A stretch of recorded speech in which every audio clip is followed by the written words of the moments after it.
and we'll kick off record and we're away. Welcome everyone. We've got 4 and we'll have Chris Noida along shortly. I'm a little bit late. I just couldn't find anything to wear. So I've got my Tyrell Corporation polo short, usually reserved for work, for informal dress Fridays. Everyone wears polo shirts if you're in an office, it seems. So all of mine are evil corporations and a little logo somewhere, just to give away my geekness. I've got a Tyrell from Blade Runner, Skynet. You know, Cyberdyne Systems it actually is. It's not Skynet. Of course. Yeah, and Wayland Yutani Enterprises, building better worlds. Terraformers from Aliens. No, the first Alien movie. Yep. I've got a few in my cart. You know, they sit on your cart and you go, oh, they're sitting there. This one, that one. Yeah, but I haven't pulled the trigger on it. I liked that somebody did a business with it. Did a business? Or like ranking evil T-shirts. Yes. Oh, I have to. From the evil corporations that have moved. That's awesome. Yeah. The one that I've got in my cart is Spectre, the little octopus from James Bond. Anyway, enough about me and my polo shirts. Me and my polo shirt oversharing. Hello, sorry I'm late. No worries. I'm afraid no camera for me today. Oh no. I have no idea where my iPad is. Okay, we've got a few phone users today, so me technical problems.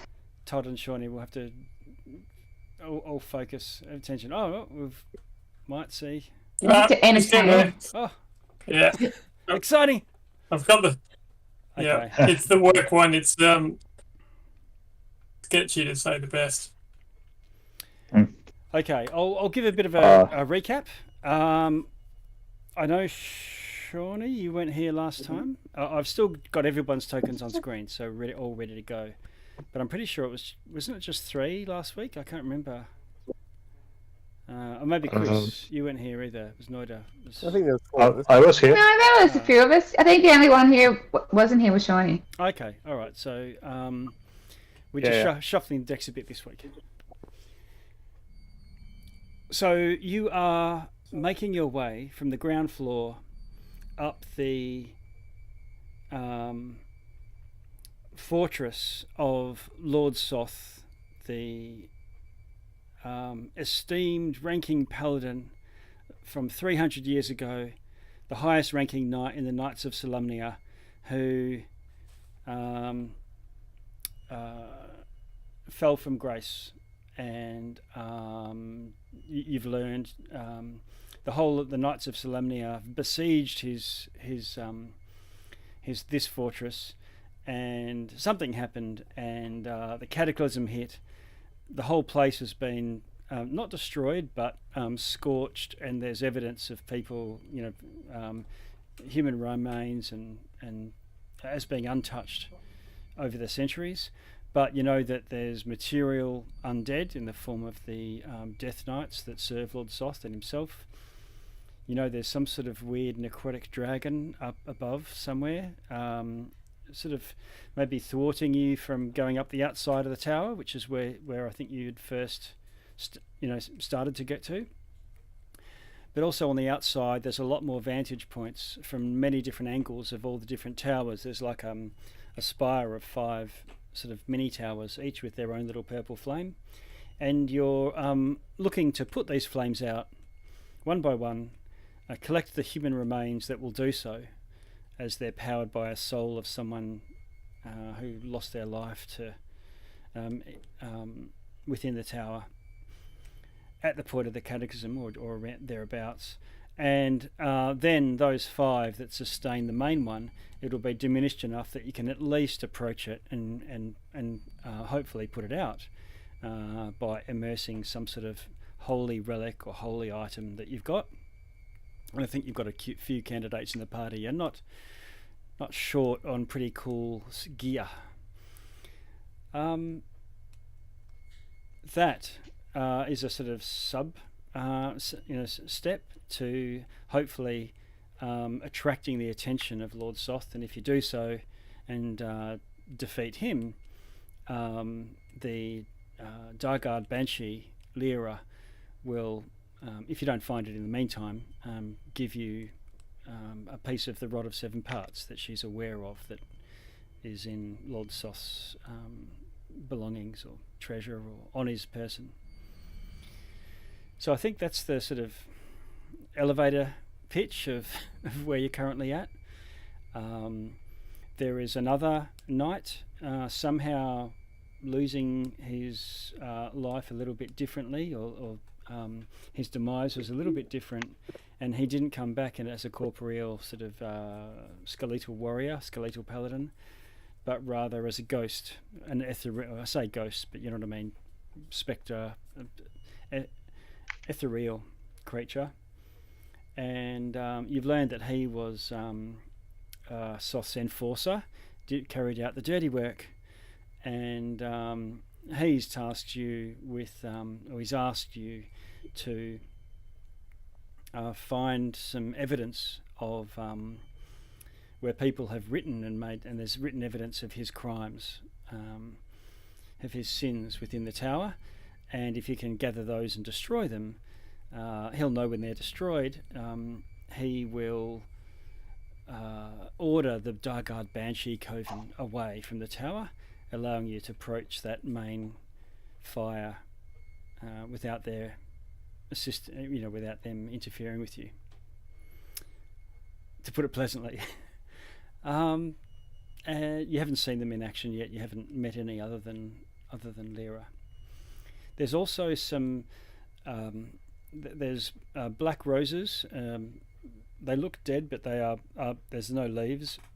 Huge thorns, but blooming, lining the inside of the ceilings and walls of the whole place. At least the upper levels. You've got where you are now. And there seem to be some sort of spirits within the black rose that they can coalesce and form skeletal type horrible images of some sort of humanoid form, and then attack or grab or restrain you, lash you with thorny rose vines and whatnot. And you've had to fight off a couple of those. At this point, you've gone through the main ballroom. And you're about to ascend to another next level. Now, you did take a short rest, I believe, in one of the chambers, but you would know from that short rest that it was. You got a bit of benefit from it, like you got the benefits of a short rest, so you were able to, gather yourselves and pull out a muffin and.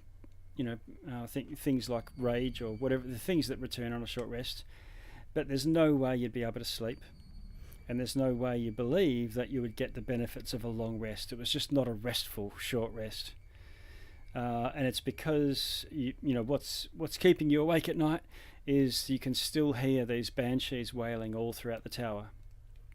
I won't cause the rest of you players the same level of stress that your characters are going through by playing some banshee wailing constantly, but we'll just have to use imagine it. But it's like if you're trying to concentrate and do things, but you're operating in a subway or something, and there's always constant noise. That, and we have a vampire with us who ate my finger and reduced my hit points. Ah, true. How dare you! Again with this unbased accusations. Yes. Noida and... I mean, clearly it's our fault for not having cookies. Yes. A childlike empress, like from the Neverending Story. Kenda, basically. So Dragonlance version of a halfling, but without the hairy feet and shaven dwarf features. They're much more gnomish or something from or slight, like a short elf. So yeah, very much childlike, with childlike sort of qualities and approach to life. And she's been quite chipper up to now. She's looking for this item that she's a treasure hunter, and if you can find it and give it to her, that's what she's after. So she's agreed to help you out and travel with you. I think you got a sore finger or something. They were bleeding somehow, weren't you? Yeah.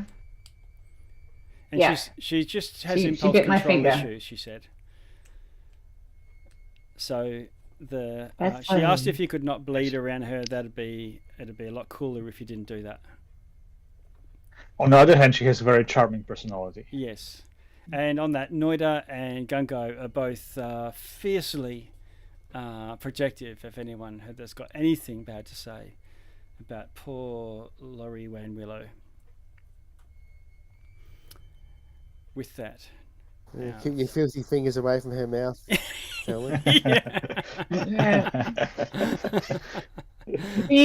okay. Okay, guys. Yes. Okay. So, anything else? Anything you wanted to? Oh, there's a lead there too. I'll bring you all together.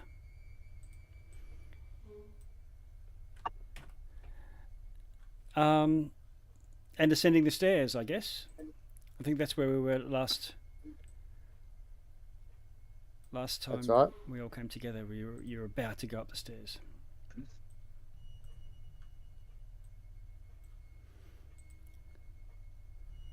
Okay.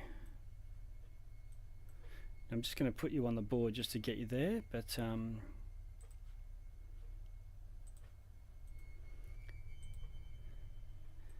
as you move along, just as while we're working this out, as you go up the stairs, as you're moving around, what do you normally just have in your hands? What are you carrying? A lead? As we're going up the stairs, I usually have my rapier in my hand, or at least like on the hilt, that type of thing. Yeah. But aside from that, just kind of bouncing along. Yeah, okay. Bouncing. I can imagine a high pony.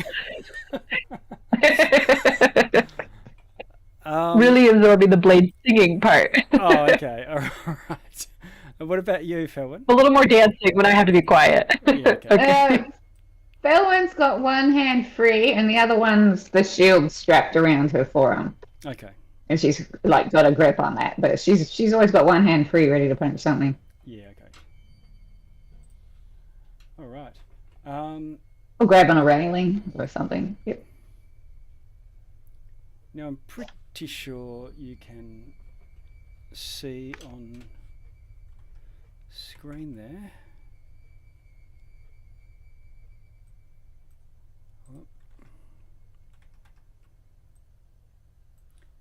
So you come up the stairs. Especially in a place like this. Yeah. What's that? I said especially in a place like this. Okay, so you come up to the... You'd have your weapons out. Yeah. Who did I miss? Lyndon, are you bow out sort of dude? Oh yeah, definitely in this situation, Lyndon would be in a half crouch, 10 and 2, scanning the hallways. Arrow knocked pretty much permanently. Yep. One hand on the bow, one hand on an arrow, just eyes wide. Yeah. You'd be very paranoid. Yeah. Right. Okay, and who's next there? So, Laurie's hands free. Noida then. Normally I would have my quarterstaff out, but I think currently he's just carrying Laurie around. Okay. Backpack. Yeah. Mm-hmm. Okay.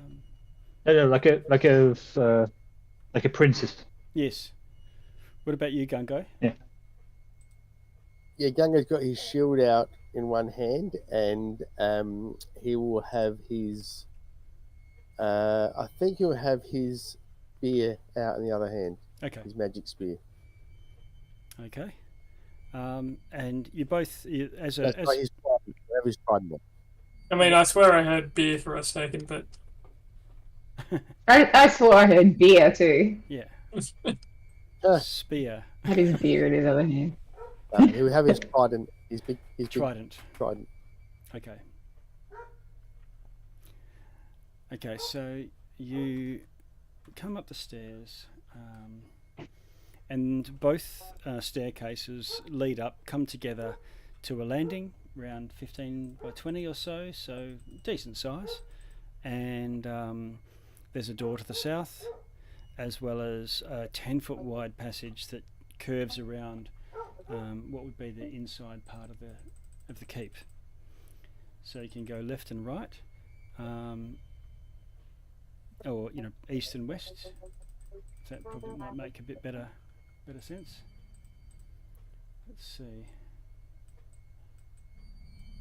Well, should we head to the left to start with? Left usually works. Yeah, it's fine. Can't move myself. Yep. I Okay. think about that way, do I? Like that? Yep. Okay. So you head out to the west, and it opens into a much wider. It's not a much wider hall, maybe 20 feet wide, that runs the length of the keep. So where the last few levels beneath you had a huge area centrally, this one must have, because of the shape of the area, a much smaller central area. There are 2 doors leading off to the towards the edge of the keep on the west there. Otherwise, you can see passages that curve off further north, which would curl around the inner part of the tower.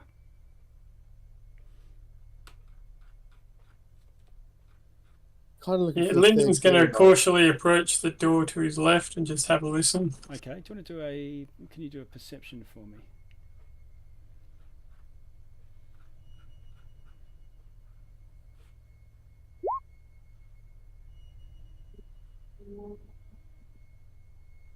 Okay. 26.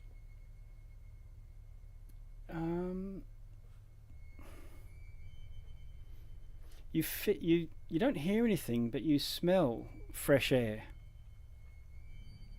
I don't mean outside air, because even that's not fantastic. But you can smell fresh air coming from under the door. I'm slightly confused by this one, so just be ready. It's actually clean in there, perhaps. Are we ready? Yeah. Try the I'm door. going to nod. Okay. It opens, and it looks like the room beyond looks like the entire west wing of this keep's 3rd level is devoted to some sort of god. It looks like a little chapel. Within the room, it's miraculously untouched by fire or time, appearing still as it was at the height of its glory. You can see rows of polished wood, looking to be, as new rosewood. They're flanked by carvings of clerics at prayer. And there's a marble statue of a goddess of some sort, with her head hanging low and her eyes are downcast.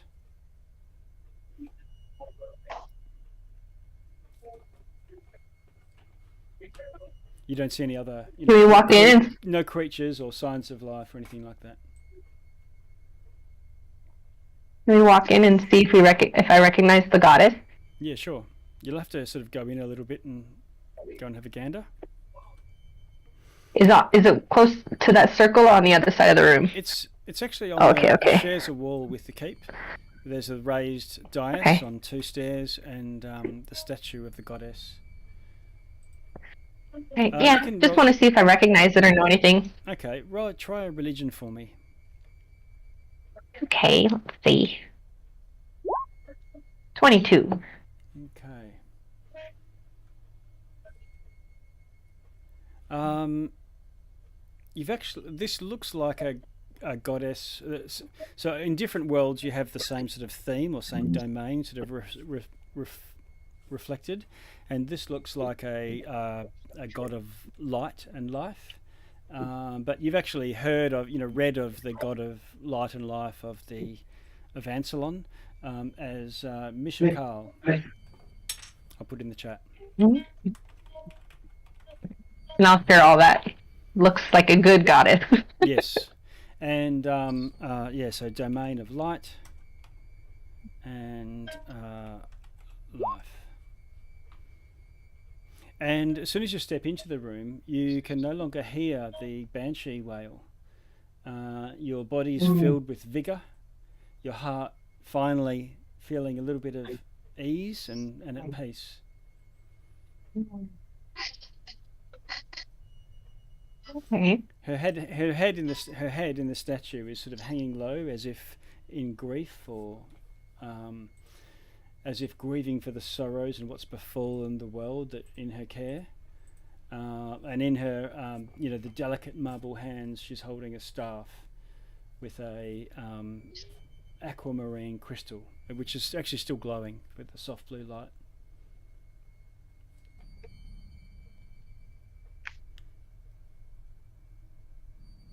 Well, where to next? There's a couple of north and south. There's alcoves with statuary around them, and it looks like some sort of inscriptions and things carved into the wall. But also there's statues of a book opened with carvings and things on it too.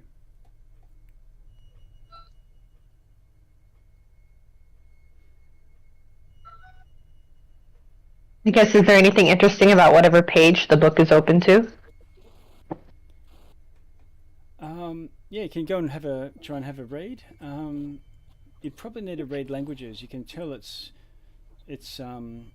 written in probably a language that's native to this world.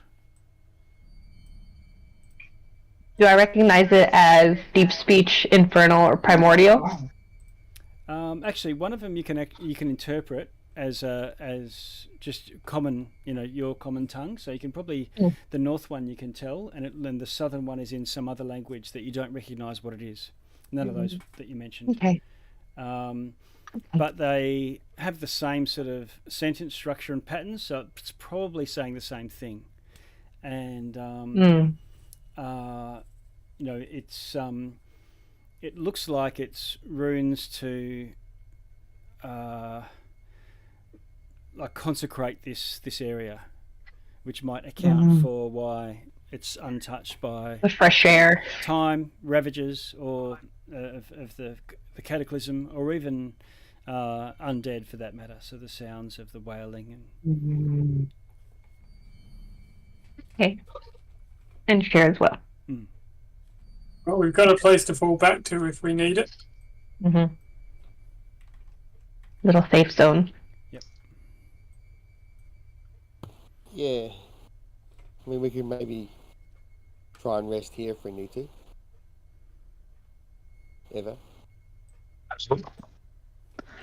I can lock the door. Well, there's two Yeah, doors. has our vampire friend entered this room yet? no, and she sort of bumps You up need to against invite it her and in. goes, oh, what's that smell? Oh my god. Whew. Bleh, bleh. She sort of does the whole cat thing.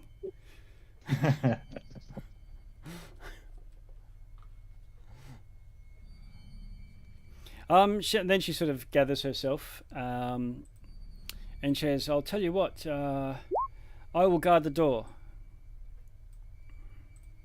Good plan. Well, if we ever need to fall back or get a rest, I suppose we can come here, but shall we keep moving?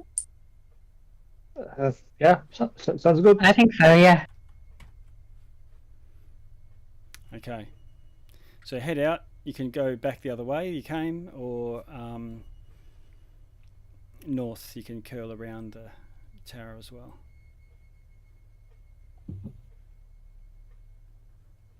Let's go north. Okay.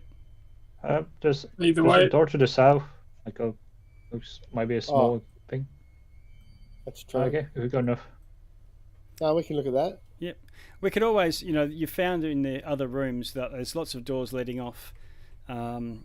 If you're just sort of opening and sticking your head in, we can sort of not split the party so much. You probably can still see each other, but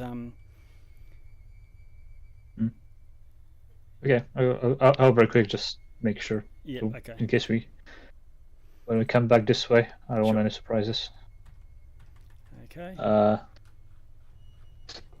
It's like 2 chairs. Oh, it's a Yeah. prayer room. Where Okay. are we?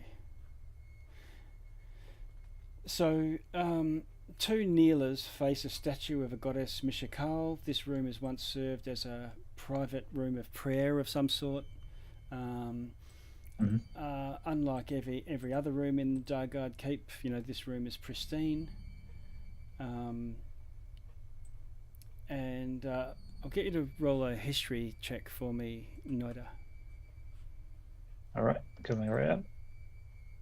Ooh, I got 9. Yeah, nothing rings a bell. This is a alien world to you, so knowing anything more about this, but you've seen rooms like this in other chapels. Right. It's just a place for quiet reflection. Yeah. Well, it's clear the reason behind the tragedy in this place. They chose the wrong deity to follow. And Gungo, whereabouts were you going to? He was just going to start heading up towards these ones. Yeah, okay. So there's a door to the north, which would go to a north wing, and there's also a door to the south, which sort of heads, to the, the middle of the tower. If you get my drift. Should we try our luck with the north wing? Either way, I mean, I can inspect things if you need me to.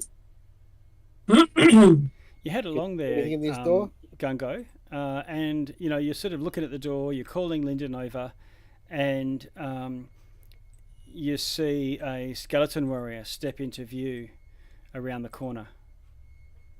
The skeleton warrior draws a sword and starts steadily advancing. I'm going to move. Guys, we're going to bony. Yeah, you might need to be. So if we hold where you are at that point, we'll just roll initiative for everyone there.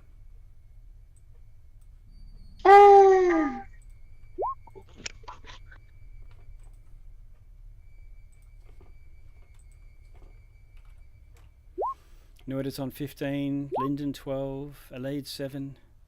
I got 20.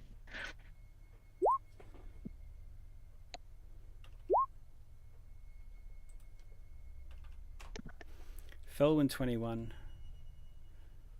13 for Gungo. All right. And so, Noida, you look around and you see Laurie, and she skips over Ruff to the corner and lifts her finger up and goes shh, and she just slips around the corner. Okay. Felwyn. I zip my lips and throw away the key. Okay. Felwyn.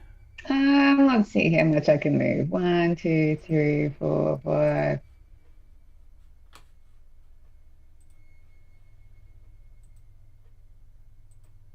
And I can't. Is the hallway getting smaller? Oh, I might need to just mooch you past, just because I might have just accidentally made it smaller than 5 feet, just with the light barriers and things. Yeah, I think yeah. Do you just want to be the far side of Gungo? Yeah, I think that's as far as I can move.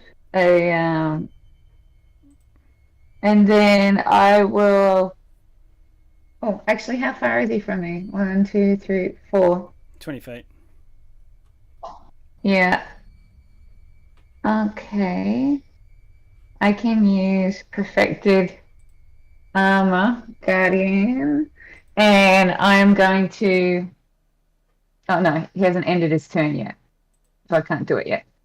That's it. I'll have to hold it. I'll hold an action to punch him when he gets closer. Okay. So any enemy approaching your melee range, whack. Oh, we'll punch him. Got it. Yep. Noida. So move. Maybe I can see what's going on.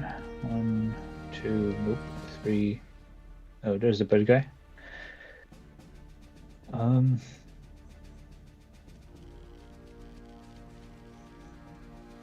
I wonder if people between me and him can I cast a ranged spell, like a. You can cast one, but he'll just be a bit harder to hit because of the cover. All right. So I don't have anything better to do. I'll go for a cantrip. Okay. Here we go. Let's make it fire damage. Why not?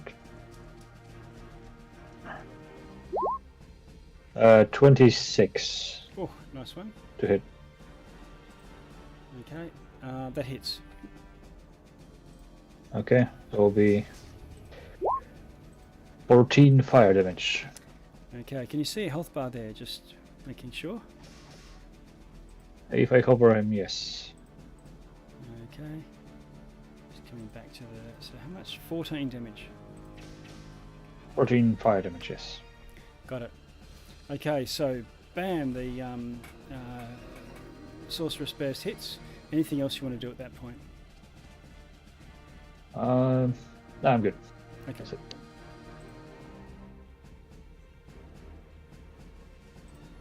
All right. In that case, skeletal knights go. All right. So the one that you can see, Felwyn, draws a hand axe of some sort, and it's got some sort of glowing, ether coming off it. It comes hurtling in and hits.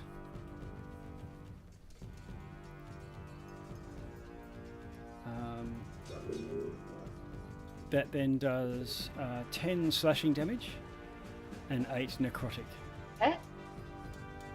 So 18 all up. Yep. Just for the benefits of the doubt, what's your armor class? 23. Yeah, okay. He pulls out another one and throws that. He gets a natural 20, doing 36 damage.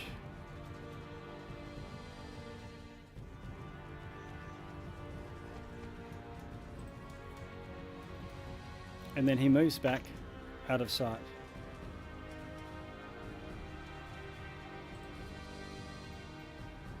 Another one steps around the corner, picks up and pulls an axe and does the same thing. Missing, throws again, hitting. Doing another 18. It doesn't matter to you whether it's slashing or necrotic, does it? Nah. Okay.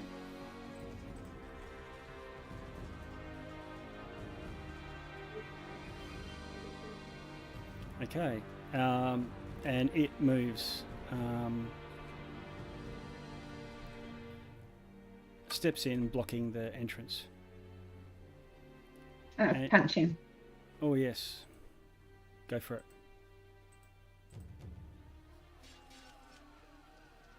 Mm-mm-mm-mm. 21 21. hits. Boom. 8 thunder. Yep. And then he has disadvantage Nice. on everyone except me. Everyone else, yep. And you get 2 gauntlets, don't you? Punch. No, it was my attack. So yeah, Attack action, yeah. yeah, which means I will get 2. So the next one's 20. Nice one. That'll hit 2. And another 8 again. Okay. Got it. Okay, is that your turn now, Felwyn?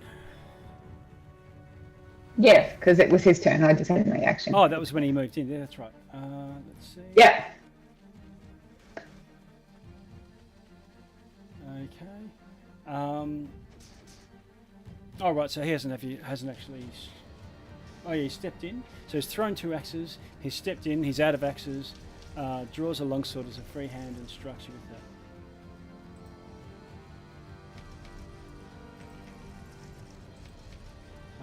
hitting, Mhm. doing 15 damage.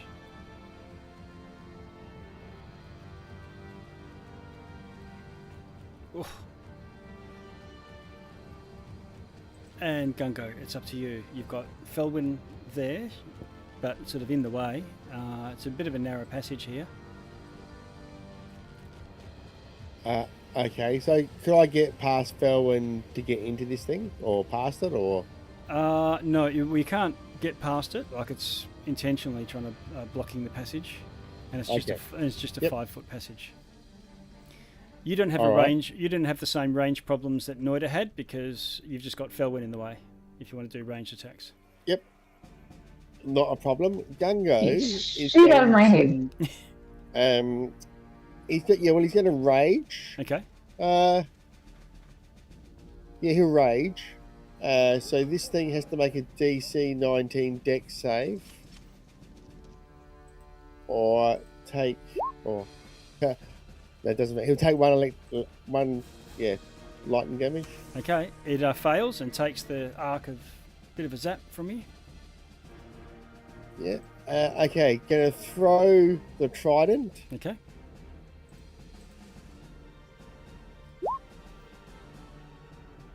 Armor class 17 for a fully plate armored knight misses. It just bounces off the armor, unfortunately. Okay. Gungo will then get out he'll just pull out a dagger and throw that. Okay.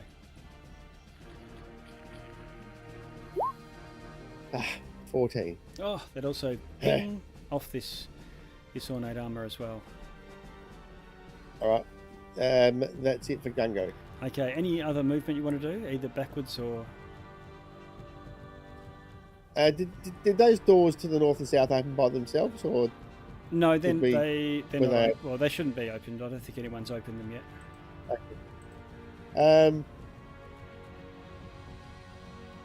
But you can, okay, yeah. you can he'll free move- he action will open move a door. out the way. Okay, back a No, little bit. that's right. He won't do that. He'll move back out the way Okay. to let anyone else get in for a go if they want to. Yeah, okay. And that'll be Lyndon him then. done. Then he's just going to move up, so he's got line of sight. Yep. And then how blocked is the hallway? So the Can you, creature's got a little bit of cover, but you're the same height as Felwyn, but half of it is above Felwyn, so you can still easily take a shot without any fear of hitting Felwyn or anything. yeah. So I'll and it's been less than an hour since our last combat, I would assume. Yes. Yeah. Unless So bonus action. you might have just taken the short rest though. Oh yeah, we took the short rest. So I'll Yeah. recast Hunter's Mark on him. Okay. Let me write that before I forget. Okay. And then I'll just take 2 shots. Okay. So first one, Oh. 32. Okay, that's a hit. Do I need to separate out radiant damage for any reason? No, just roll it all together. So far, you haven't. They've been vulnerable to all damage, but also, as in they take it, but not resistant and not especially vulnerable. So 21 all in. Cool. Yep. All right. So it takes Yep. the full damage, and you find a chink in this armor. And then second hit, Okay. 32 again. Okay. 2 32s. All right. And then that's better. 20 damage. Okay. Wow. That's That's 2 1, 19s. 2, 3, Nice. 4. 20 damage. Yep. If only I critted on 19s. Yeah. And then Lyndon, being a halfling, he's just gonna disappear back down the halfway and duck through some people's legs. Yeah, no worries. Okay, Lyndon, a lead. You can see one skeletal knight, clear line of sight. It's a little bit obscured by Felwyn, but you can see it easily enough. It's only 15 feet away from you. Can I see behind it, or is it taking up the whole hallway? No, you can see behind it. It's just blocking the, side to side. Cool. Then I would like to use my bonus action first and Misty step behind it. So, Okay. 1, 2, 3, 4, 5, 6. I have. You can go at Yeah. least 2 squares. I think I get right behind it, right? Yeah, you could get right behind it. if you Okay. want. Okay, and I can see. So now I can see both foods. You can. Since I have to skedaddle, I'm gonna just go ahead and do Steel Wind Strike. So Oh, nice the one. first that I'm gonna do is the one in the hallway. So rolling to hit. Please be decent. 21. 21 hits. All right, so he's gonna take this much damage. Go. I clicked it. It's not rolling. Let me try again. Okay, he'll take 36 force damage. Okay. And then I do my turns night it- crawler. He, For the one in the that's hallway, yeah. uncool, he says, uncool, but I'll do the other one. And then my night crawler to the other one, rolling to hit, Yes. is 24. Okay, that hits as well. And then he'll take this much. 37 force as well. Okay. And then, because at the end of my turn, I can teleport within 5 feet of one of the targets I hit or miss, Yep. I want to teleport back to here just so I'm out of the way. Okay. Okay, so Nightcrawler, Okay. you don't do a Nightcrawler move. Nightcrawler does a lead moves, I think. And so you bamf around, do 70 something crazy damage, and we move on to is it top of the turn? Laurie. Yes, and I got a skedaddle, so feel free to put me on watch somewhere. No problem. Okay. All right, thank you. Bye. All right, no worries. So, 1, 2, 3. So, Felwyn, you see Laurie come racing around behind, past a lead, strikes with feral-like claws, and then with amazing alacrity, just running away without taking any free strikes, going back around the corner. And you also hear Laurie's little voice yell out, "There's another one!" pointing north around the corner. She's still there. And then that's Laurie's turn, and we move on to Felwyn.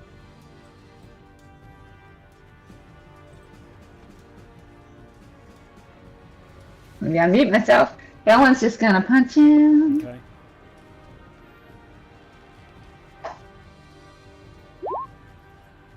Say 26 Hit.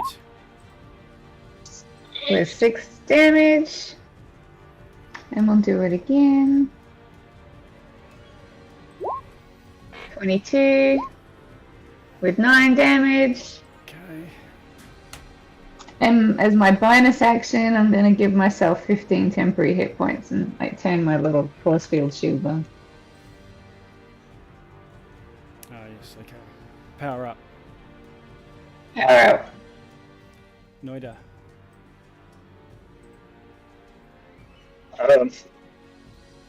Yeah, I'll just do the same thing. Cantrip. Sorcerer bursts. Yep. And if it helps with attacking over Felwyn, I will use a bonus action to burst out my wings to gain like 5 foot, go up by 5 feet, so I can shoot over Felwyn. Okay. And there you go. Yeah. 18 to hit. 18 hits. All right. Just 86. You think getting that higher vantage point was actually useful? Cool. We still haven't figured out if it's got any vulnerable damage types, right? No.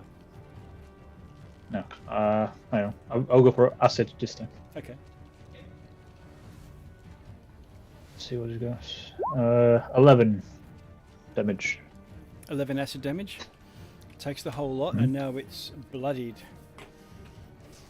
All right. It's been bloodied for some That's time. my turn. The new condition. They've gone back, I think. Bloodied was a Okay. 4E thing, I think, when you blow half. Okay, cool. Sorceress Burst goes off and backing away a little bit. Then we move down to the Skeletal Knight. So this one...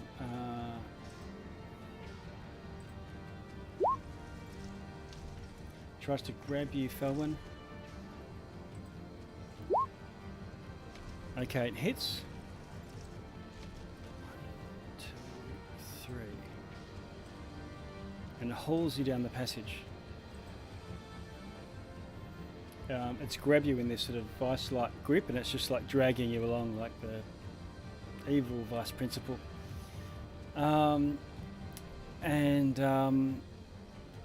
It's got a sword in the other hand, and it whacks you once with that, or tries to strike you with that, and misses. You're just wriggling too much. 110. Another one comes in, however, from the north and rejoins. It looks like these guys are really working well together. So you've seen them coordinate their attacks. Someone grapples, they try to flank, they try to block off passages so that there's choke points. They're acting like veterans. This guy comes in and just strikes you 3 times. One time misses. The next hits and does 36 damage. Critical, natural 20. This guy's missed a crit because he's the one that critted last turn. He strikes you again a final time, and that also hits, doing 18.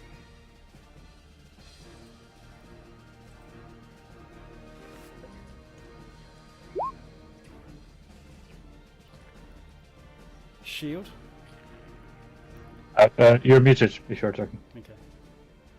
Shit, sorry. I was just saying at that first hit, I would use my reaction Okay. to use my shield and push him back 15 feet. Okay. Well, he's grappling you, so that'll still that. I don't think you can push someone that's. Not him, the other one. Oh. The other one that just hit me. Right. Yeah. Okay. 2, 3, 15 feet. Oh, the shield pushes him back? It's not a shield spell, is it? It's something else? Yep. No, it's a repulsion shield. Oh, okay. Okay, and that would mean, so he's come running in. 1, 2, 3. And it's not actually posting what it does. That's okay. Yeah. If I know he goes back 15 feet, that's fine. So he was there, he moved 1, 2, 3, 15 feet to come in. That's it. You smash him back 15 feet. Does it knock him down? No. Okay, so he can still... Just knocks him back. Knocks him back, but he's still going to... he's still got enough movement to rejoin the fight, unfortunately.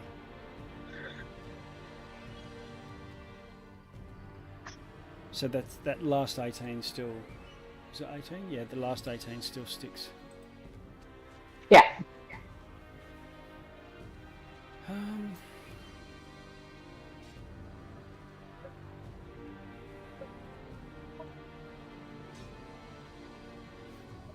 Oh yeah, I saw the chat, but it's not him that's grappling, so it's not Felwyn that's grappled anyway. Yeah. Just giving force movement to a dude that's not engaged in a grapple. He's just wailing away. That's them done. He's just rejoined and used all of his movement to get there. Gunko, you can hear Felwyn bleeding out badly. Just checking, Felwyn. Okay, I think you're on 25. Was that after Yep. the 30 ridiculous one, or after Yep. the full? Okay. It's all of it. Yeah. Okay. Everything. Gunko. I've taken everything off. Yep. Okay. Yep. There's 20 feet to there, Okay, Gungo. You still got plenty more. So, there's a wall to the north of Gunga there, is there?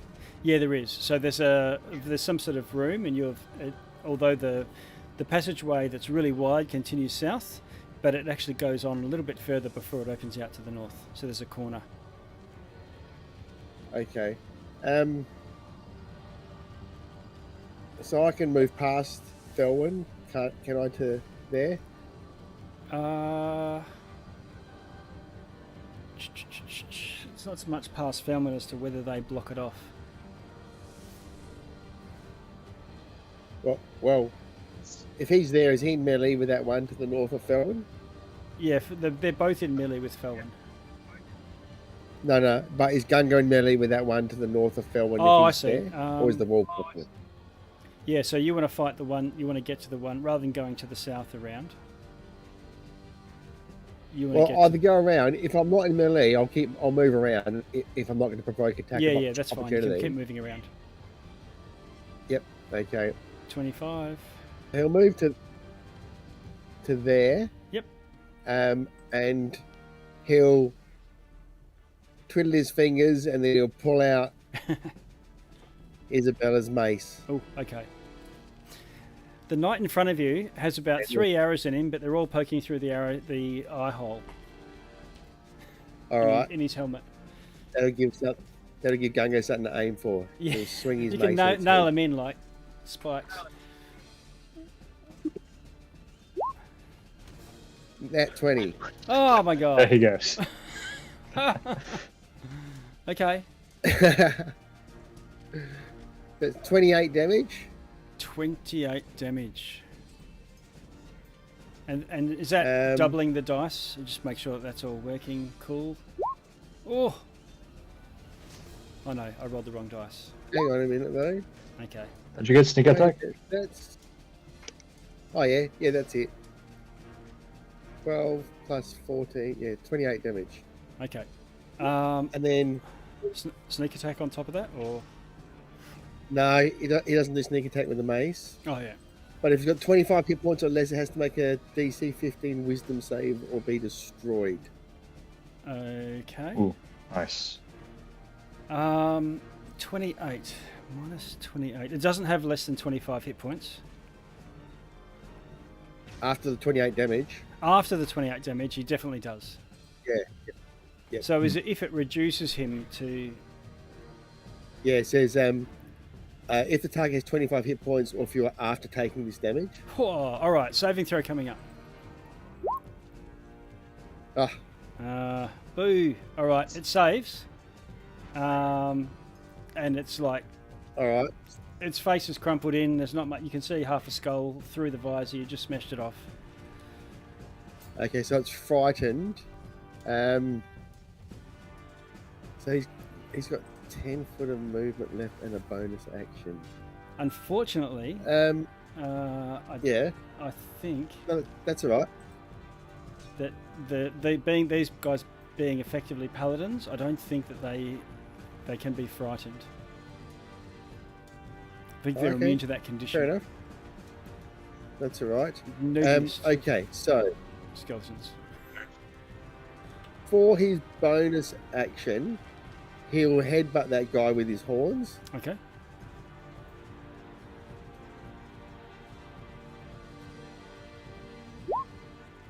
$22, 22 hits. 9 damage. All right, you pound him. His head falls off and he drops to the ground. Move to here.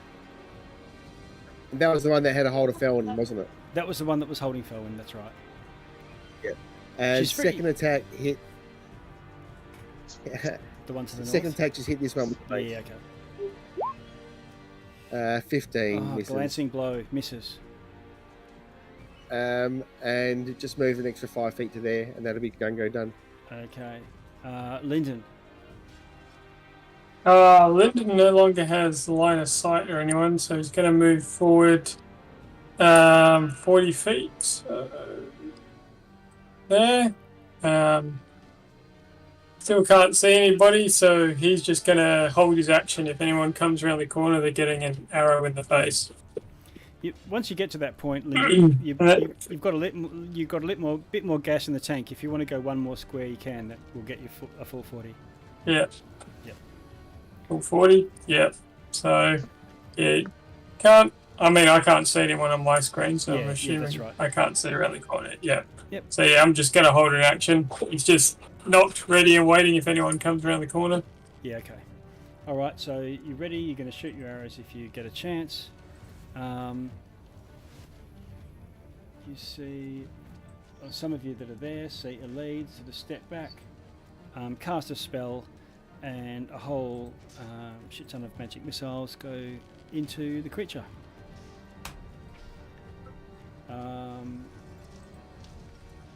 Laurie runs in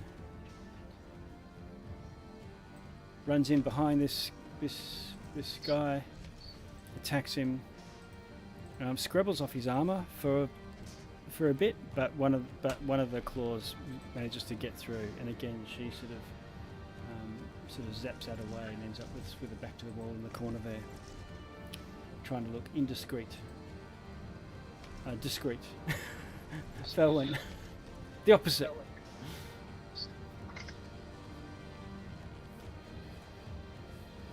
Not you on mute. Make sure I'm not muted again. Yeah. Oh, what have I got? Hurting. I am hurting. I'm going to hit the skeleton next to me with a firebolt. Okay. That's 21. Roll to hit. It's a range attack, so you'd have to have disadvantage unless you wanted to move away. Oh, okay.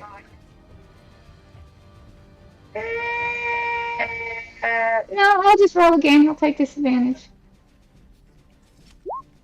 24. Hey, all right. Nice. That's 7 damage. Oh, there must have been bad rolls. You must be rolling 3 dice. Yeah. Okay. Yeah, they were bad rolls. happens. And then what?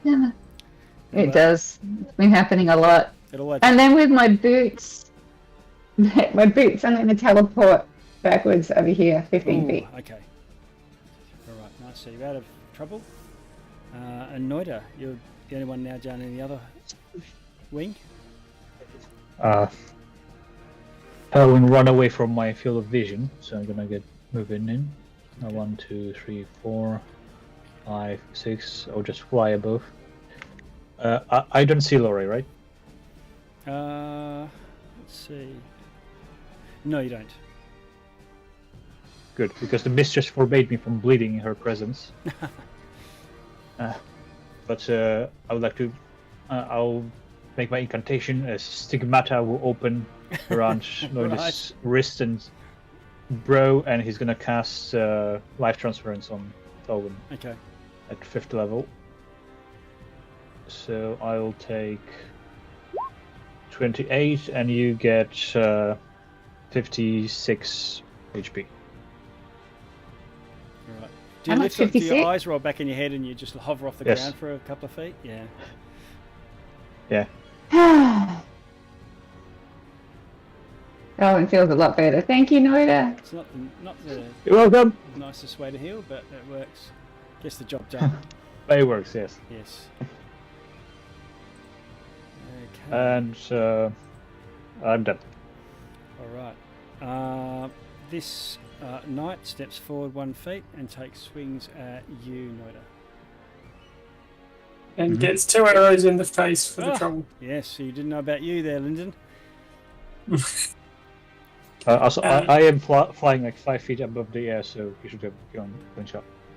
I think you can still shoot anyway if you're close enough to shoot. Yeah, I have sharpshooter anyway, so I ignore half and 3/4 cover as it is. Okay. Nat 20. Boom. Nice. So unfortunately, I didn't have a chance to transfer my hunter's mark yet. So he just gets 17, and then 14. So that is 9 plus 14, 23. What's the 17? 2d6 plus 8. 17, then another. Yes, it was two lots of 2d6 plus 8, so it's that minus 8 because you don't add the bonus in. I see. You're just rolling. It's just the easiest way to roll it. Yeah, so it's So you're just rolling damage twice. Yeah, it's got the bonus together. Easy. Yeah. Okay. That means you get. So then, just take 8 out of that. Yeah. Okay. Do your second shot then. And then again. 18. That hits. And that's another 17 damage. Okay. Nice. Quite badly injured now. You can tell broken plates and bones and things all over the place. Gungo. You're right there. Wasn't he taking swings at Noida? Yeah. They spotted. Oh, that's right. That was when he stepped in, wasn't it? I just those were opportunity attacks, weren't not reactions. All right. So Noida. Yep. Where am I? 3 dice.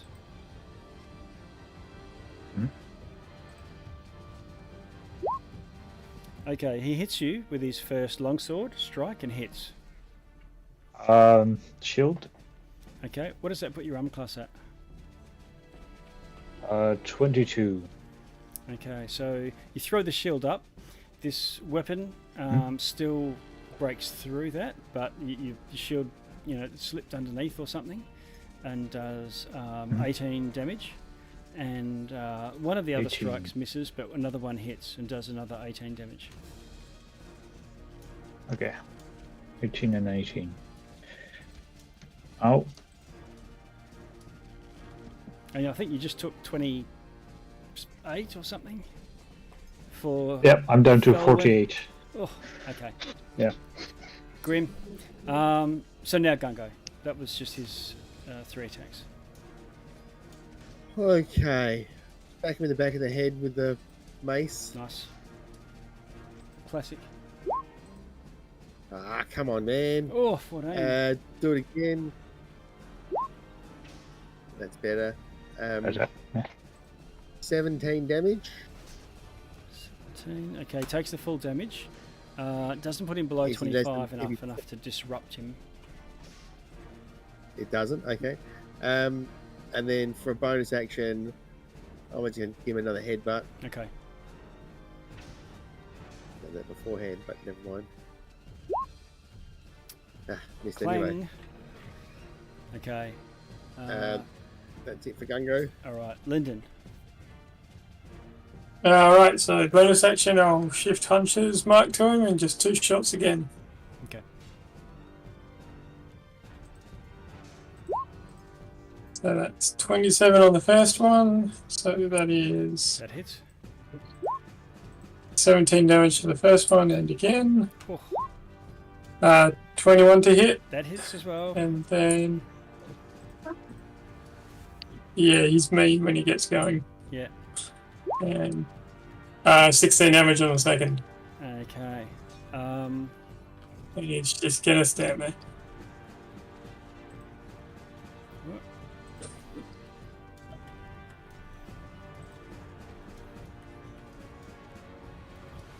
All right, well done.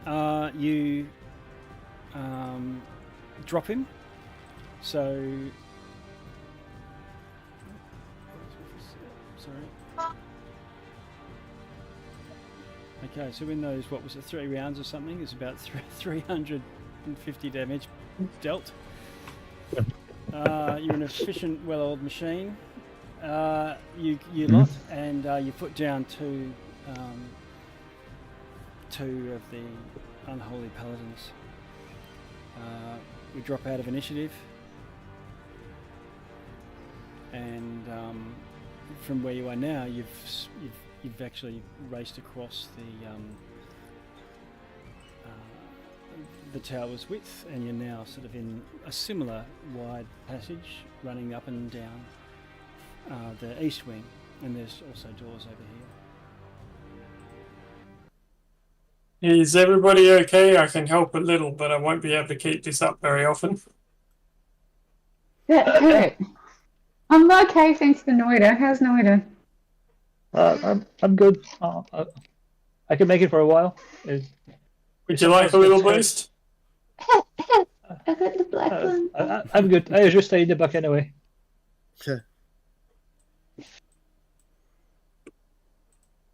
I'll hold Gungo on will to it retrieve then. his weapons. Okay, yep. Get your dagger and your trident and so on.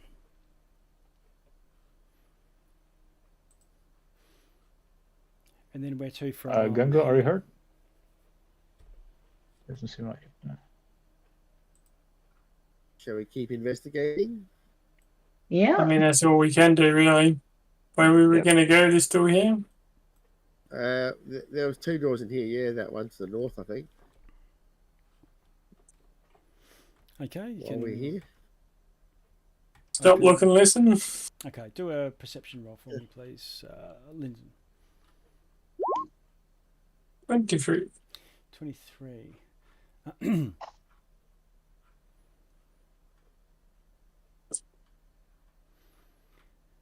Okay, you listen. Don't hear anything beyond the sounds of the banshees. Same volume as normal in the back of your mind. Check the door for traps and then open it and away we go. Okay, try an investigation. Oh, that's good. It's fine. Yep, no problems. Open up the door, and it looks like some sort of like an armory, but it's armor. There's 6 suits of Solemnic plate armor, but rather than just sort of hanging against the wall, they're sort of set up as if they're kneeling in reverence in a small gallery. Each set's unique, but there's patterns of rose vines, rose blossoms, kingfishers, and dragons present as a unifying theme on them all. Once the helmets and breastplates, would have shined silver in the light of the sun. However, now it's blackened, corroded, and charred. It's a little bit of a depressing scene. Like, well, that would have been noble when they're all kneeling and shiny. Now, almost as if they're sort of sagging from their supports, as if they're eternally disappointed. And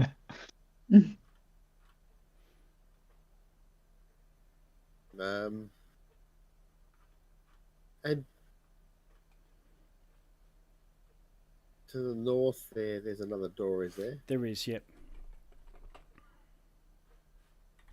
Would you like me to have another look? Yep. Or are you just going to kick it in, Gungo? I'm just going to listen at it. Sure. I mean, we've been jumped twice already. You can hear something on the other side.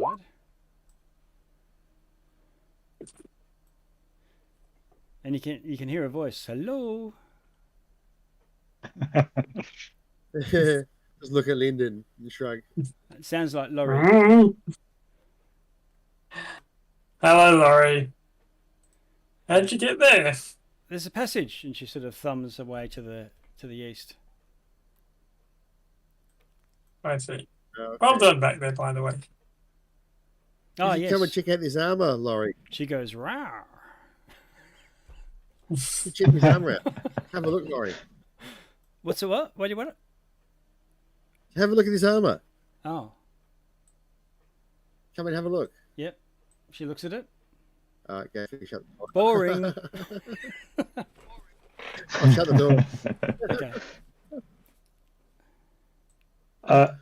Before we advance, it might be my finally maturing adventure instincts tingling, but over here, on the other side of the building, there's a door, but it's not present here. I think that's kind of odd. Usually, buildings like that are made symmetrical. Otherwise, it's a waste of space. Okay. You want to have a look? Intriguing. Yeah, maybe there's like a secret passage or something. Let's have a look. Yep. Can you go and investigate?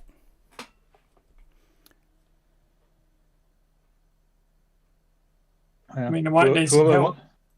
Whoever wants to investigate, I can give her guidance. Okay. Well, Lyndon has Do an investigation. Lyndon has a bit of a snoop, and Lyndon, you think you can see that while the roses have grown over it a bit, there's some lines in the stone where you can press, and a secret door will open up. Then, boys to Nerda. Yeah, I think you found something. If someone can clear these roses out of the way. Alrighty. Get your secateurs out. Decades of playing RPGs paid off. It's Now- literally clicking on everything on the map. Now the thickness of these walls, it's pretty, is a few feet thick, and it's a small. You could sort of crawl or wriggle your way through, but you can't just open the door and look into the room from this side. You'd have to sort of wriggle your way through and poke your head out. I'm willing to give it a crack if you'd like me to. Can you Or we poke can my head clear in? that bush. Okay. Can't we just clear the bushes out the way? All right. So I'll have to move you to the other side of it because it's so small that you wouldn't be able to sort of Yep. move yourself. And I'll put you in the far side of the room. Actually, on the far side of the wall. And this opens into an enormous room, much like the chapel that you came from on the west wing. The east wing looks like it also was some sort of temple of some sort. However, instead of being in pristine condition like the other one, this one is completely ruined. It looks like it was at one stage consecrated to some sort of dragon god, not Tiamat, not Ch6, the dragon queen, but some single-headed dragon god, and stone-headed dragon, gilded in platinum. It lies on a broken altar, crumbling. There's lots of broken statues around the place, similar to the other one, the other place, but and there is what remains of what might have been pews where clerics would have prayed. Within the room, you can see two creatures that look sort of like gargoyles. They've got wings. They look reptilian. They're completely sort of pale, pasty white, and they look along at you and draw swords and start advancing. Lyndon immediately backs up. Okay. I actually was thinking about this space over here, but that works too. All right. He found another one. You were saying no, that one. Yeah. And the one he found is not that. All right. Okay. I'm opening the turn order. Mm-hmm. And I'll just get everyone to add themselves in. I guess, Lyndon, it's no problem for you to yell out two gargoyle-like fiends, creatures. Very angry lizards. Yep. Send help. Now I've got a 17 from Lyndon, 15 Noida, Felwyn 22. I'm on fire today. 2 initiative rolls above 10. I figured. Woohoo! Yeah. Yeah, I get to add my wisdom bonus as well as my dex to initiative, but I have not rolled above a 10 since the start of this campaign. Right. There you Except go. for now. The universe listens to your complaints. Okay. So, what do you want to do? I'll go in through this door Okay. So, and pop in there yep, and be like, oh, and the door goes through to what must be the same room. You can actually see Lyndon's half of his body poking out at ground level on the other to the south, and you can see both of these two creatures that Lyndon called out about. I suggest we run. yeah. I'm going to cast. I'm looking like if I cast like I can't point. How do I point a thing? The center spot in between these two things on the diagonal. Mm-hmm. Would they be both within 10? No, would they both be within 10 meters? I was going to do shatter. Oh, okay. So if I pick that point Should be. in, yeah, they're 20 feet from each other. So if I put it right in the middle, it should hit both. I think we've got shadow as a token you can just drag. Oh, where do I find that? I'm just searching for it. My PC is running a little bit slow right now. I'll drag it in there. It's 20 foot, isn't it? Or 10 foot radius, 20 foot diameter. Yeah.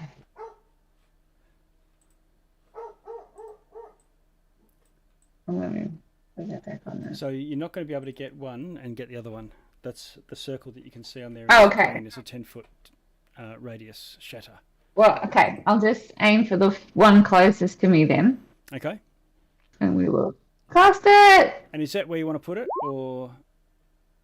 Yeah, that'll do. I'll just Okay. I'll throw it in the middle, trying to get both, but sort of lean towards that one to make sure I get the one. Okay. Well, that one will definitely get that one. Basically, center the room. What does he have to do? Yeah. Dexterity. No. Constitution. It says. Yeah, makes a con save throw. Okay. Constitution. Okay, coming up. Mm-hmm.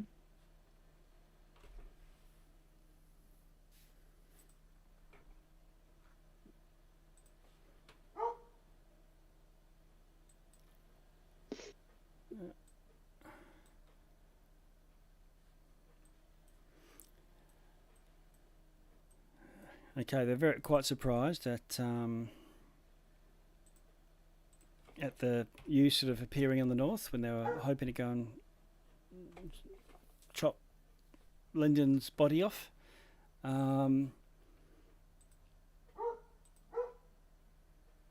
Okay, it saves and takes half damage there.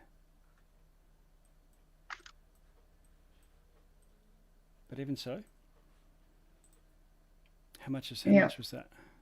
Thunder, 19. I did 19. Yeah. Okay. All right. It doesn't seem resistant to it though. It's just ducks out of the way or steals itself or whatnot. Blocks its ears. Blocks its ears. Probably. And then You've gone 25. how far did I move? I didn't. 25. I can move another 10 feet. I'm going to pop back Nice. outside that door. Okay. Lucky Lyndon, you're up next. Yep, get out, bar the door. We have enough problems. I'll try to slow them down. He's going to cast in. He's going to take a shot at this one, but miss by about 5 to 10 feet and cast Entangle right in this corner. So this basically getting both of them in a 20-foot square. And they both need to take strength saving throws, DC. Entangle. I was sure I had spells for all these. I do for Entangle. So there's our Entangle. If you can DC 16. Yep. Yep. So you're going to get one or the other. If you look on screen, that's an Entangle spell. Yep. So we'll get that one because he's closest. Just moved down. I was aiming here, which is a 20-foot cube. So yeah, just that. That'll be fine. Okay. So the one that's caught in it has to do a save right now, I believe. Yep. What does he need? Strength 16. Strength 16. So he's restrained. Hold on. I haven't done his pluses yet, so I'm just checking. All right.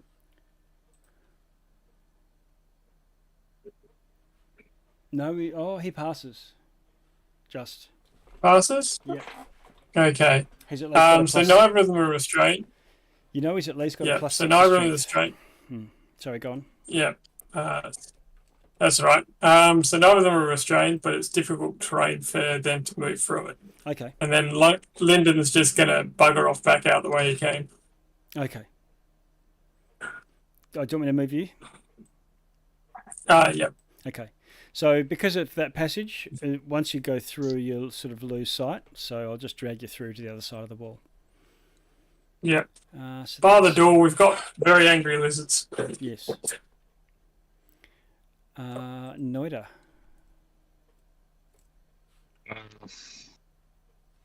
All right, so there's no going on fighting them. Let's say, I'll cast regeneration on myself. Okay. I got nothing better for now. Okay. Uh,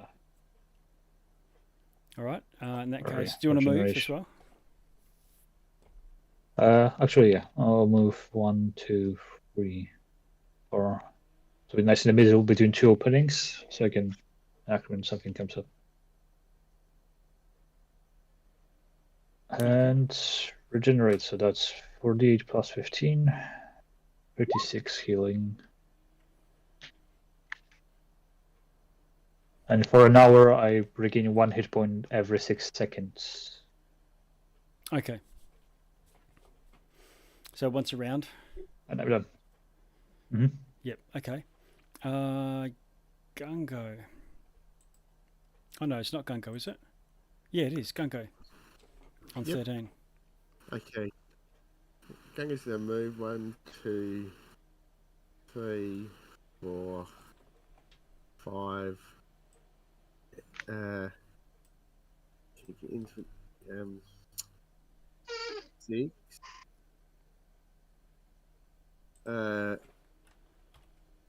He'll just move to there.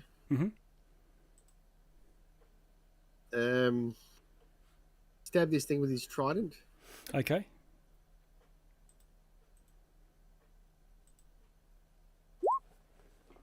$29. 29. Okay. You stab it, and 17 damage. nice. Okay. When you stab it, it lashes out as a reaction and tries to snap at you and bites. I'm just rolling the native. What's your armor class, Gungo? 20. Okay, so it misses with the snap, but you know it's sort of lashing out as if you stepped on a crocodile's tail. What do you want to do next? Stab him again with the trident. Okay. 32. Nice. So another 17 damage.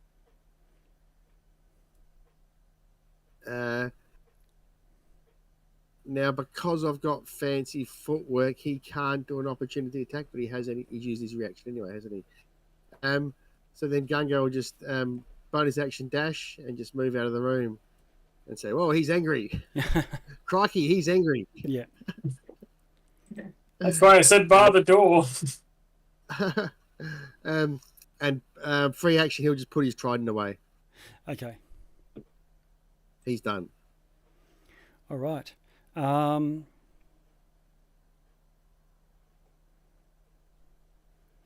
Noida, you see Yep. a point in the passage somewhere between Laurie and Felwyn start to just piss out this billowing black smoke. Quickly, fills an area in front of you, and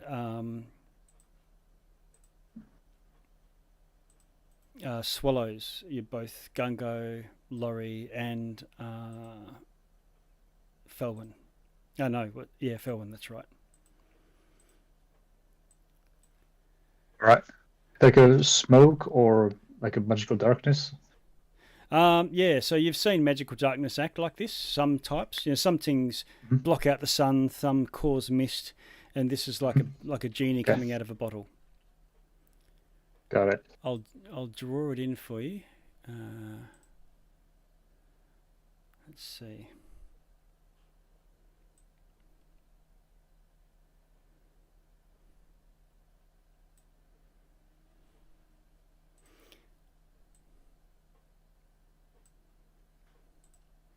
That's just to give you an idea of the edge. All right. If that makes sense. Mm-hmm. And then you hear, Felwyn, some sort of hissing voices. What languages do you speak? I speak Dwarvish, Gnomish, and Goblin. Okay. It's none of those. You're completely blind at this point. But you feel something coming for you. No! What's your armor class? 20 something? 23. 23. Okay.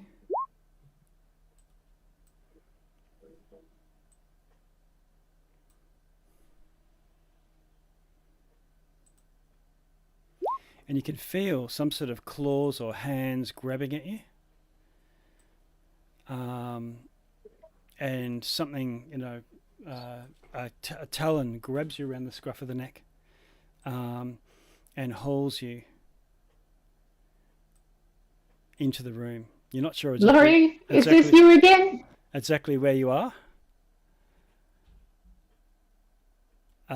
But you've just been sort of lifted up and carried inside the room. Gungo, while you are blind, you can hear, oh, don't drag me, blah blah blah. Felwyn, if you want to call out something, you can. Oh yeah, I'd be like, no, what are you doing? Where are you just no?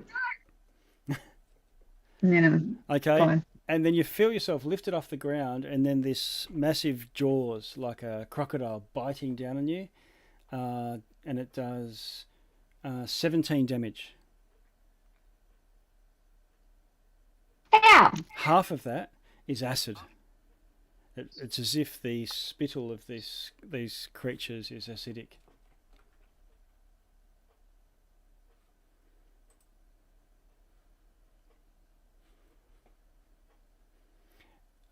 And then you can sense, at least, you've got the presence of mind and the experience to know that somewhere to the south of you, there's another creature starts to move, and you can feel leathery wings unfolding.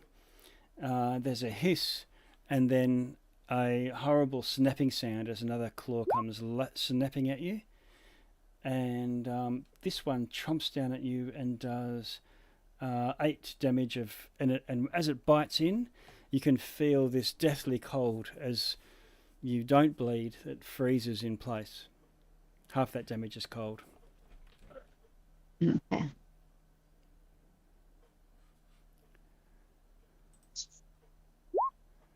There's a slashing rake of talons, which misses and scrapes off your impressive armor. And finally, a vicious clang as a sword or weapon made of metal slashes off your armor as well. I don't like this place. And Felwyn, it's up to you. What do you want to do? I know there's one in front of me. All I can see is blackness right now. Yes. Do I have anything? I'm gonna try and see. I can see where the circle is, but Felwyn wouldn't know. So I know I'm with my back against the wall, so I can only move forward. I wouldn't see the entangle there. Mm. I can move south or north. Yeah. I could see like a little bit of the entangle there. Treat it as you've got no vision. Yeah. So Or you've got the blinded condition at this point. I'm going to feel my way along the wall then. Okay. And I'm going to try and move away from where I hear those creatures. Okay. So logically, that's going south. Okay, so you sort of feel your way along, and you can hear the hissing and there's a creature right there. You bump up against it. If you go any further, yeah, I can't go any further south. no.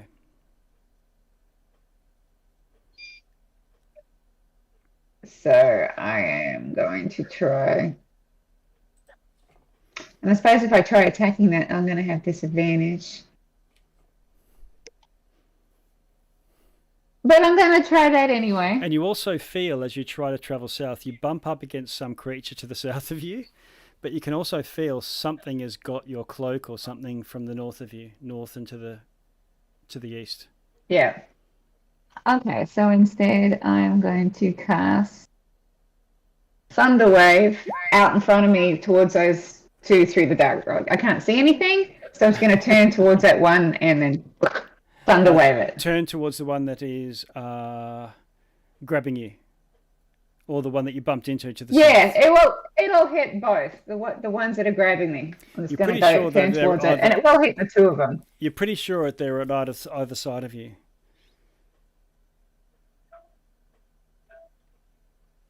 Okay, well I'm just going to start putting it towards the one that I can feel close to me. Okay, all right. So that's the one that you almost bumped into. Do I have a square?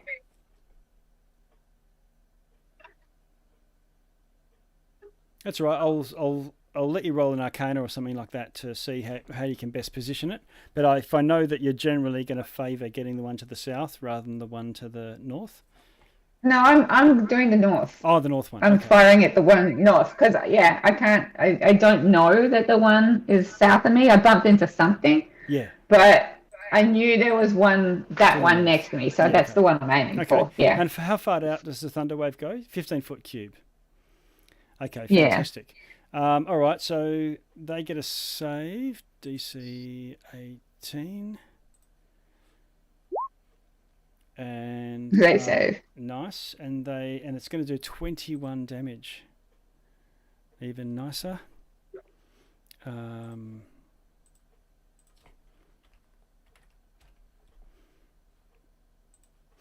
Okay, and you can hear hisses of pain, and more than one. In fact, you're probably smart enough to know that there's 3 sources of pain. There's 3 creatures that you just caught in the thunder wave, and that doesn't count the one that is to the south of you. There's at least 4 of I'm in those trouble. hissing things around you. No. Okay.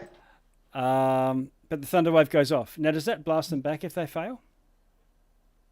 Yes. Okay, how far back do they go? 10 foot. Okay. That breaks yeah. that breaks the grapple. So the one that was grabbing onto you no longer has a grip. Oh, okay. Then I'm going to try moving my way along the wall back to the doorway. Okay. Now, we class that as difficult terrain because I'm feeling my way. It's not like movement-wise, You but... can still move 1 square. That's fine. Okay, so I'm going to feel the doorway and then feel my way out around the doorway. And I'd probably get back to here or something. Yes. So you go 1, 2, 3. Just bear with me for 1 second. 1, 2, 3, 4, 5. I think I can do one more. Okay. You get as far as the door, and you're about to go through the doorway, and you feel a hand grab you on the cape, on the scruff of the neck. Yeah.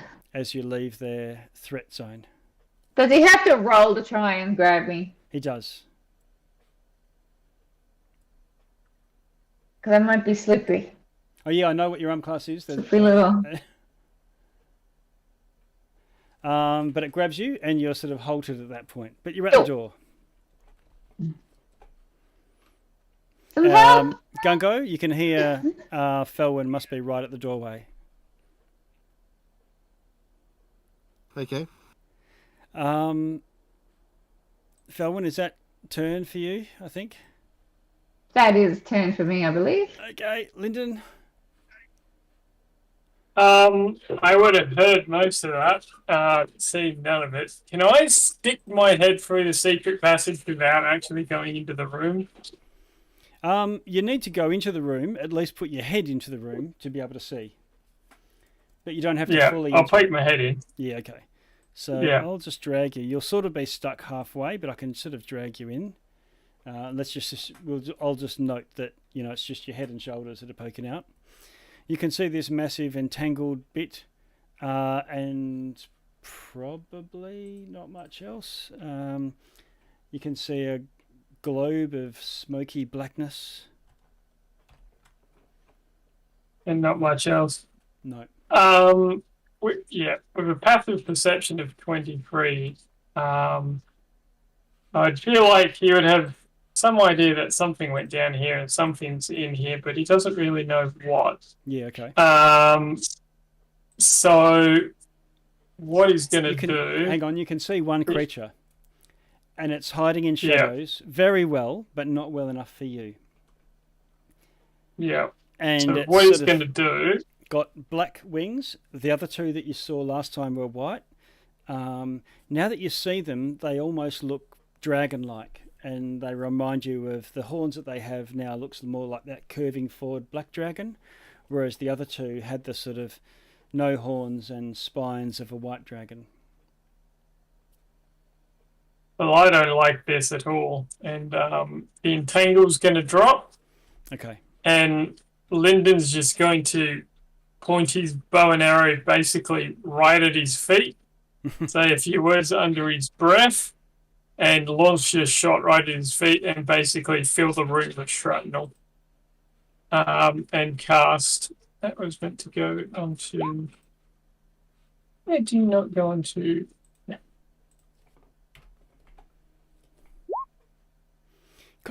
So everybody needs to take a DC 16 dexterity save in a 60-foot cone. Yep. Emanating from Lyndon. Okay, there's your 60-foot cone. Yeah, so it's basically from... It emanates from you. Me. Yeah, so it's basically...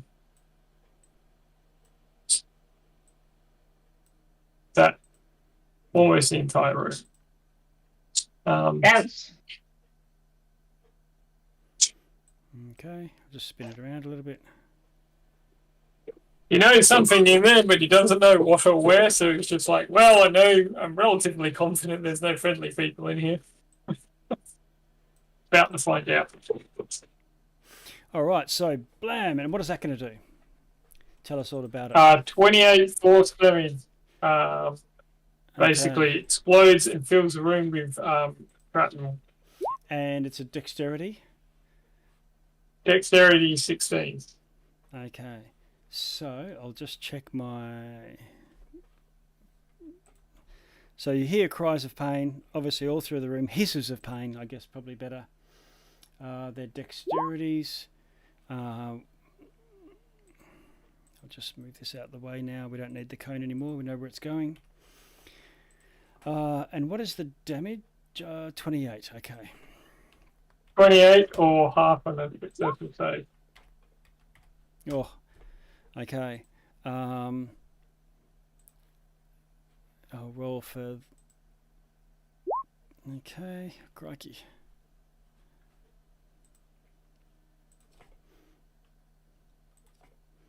You also have a gnomish. Ouch. Alright! Ouch! So how much was half? 14.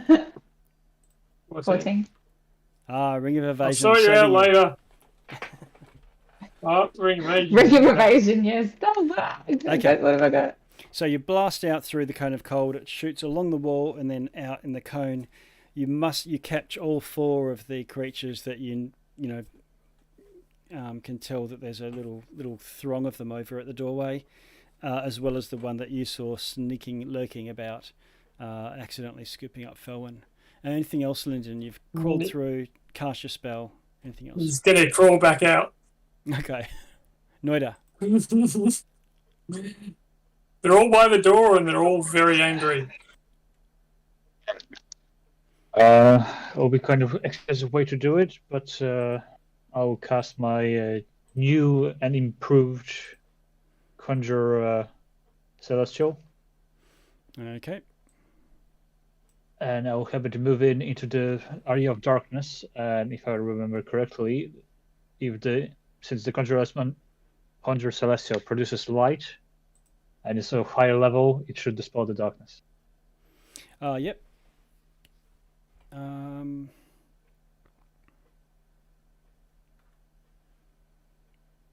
assuming that's magical darkness. Do you want to put your spell into the chat? It's a homebrew version, so it's the wording might be a little bit Oh, yeah, off, that's okay. But but still, the light that's emits isn't changed. yeah. I'll display in VTG.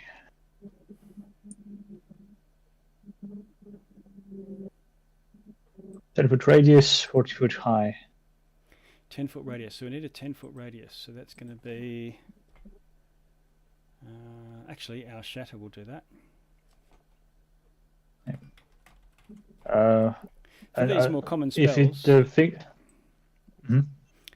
Just for these more common spells, as we start doing them, if I know that you've got them and you're going to be casting them, I'll create a token and grant you access so that you can, it's a bit easier. Right. 1, 3. Okay. And do you have to see where you're putting it? Let's have a look. On the point within range, it doesn't say. But even if I have to do it outside, I can still move it as a part of my movement. Yep. Okay, so let's say it's here. The darkness goes. Gunko, you can see again. Yeah. Felwyn. You got vision now? And since we make it so, it's either damage or healing, I will set it to healing for when I summon it. Okay. And I still can see because the darkness for me is still up there. Is it? Yeah. So It's okay, I'll get rid of it. There we go. All right. And then I would move it into the doorway. Okay. I don't know if you can see Felwyn, but the healing should work only on allies anyway. So I'll move it in. I can't move the token. I'm sorry. Yeah, maybe a way to also get Ganga. I don't know. I don't even know if he's hurt, but just in case. Yep. Okay. And then I'll use my bonus action to trigger the healing. Something like that. Okay. Which should be 4d12. So you will get. Come on, dice. 22 healing. Both Gango and Felwyn. And that's my turn. You can have creatures of your choice in the area, grant hit points. Once per turn when a hostile creature's enter. Okay, all right, cool. All right, and then that's that done. And Laurie. Yep. When you look over at Laurie, there's nothing there except for this little cloud of mist about 3 inches off the ground. And the cloud sort of snakes along 1, 2, 3, 4, 5, 6. And then snakes its way through past Laurie. Laurie, you feel like there's this creeping fog running all under you and around you. And it sort of moves over into the pews, into the broken pews. And then Gungo. Okay, Gungo will 1, 2, 3, 4 to there.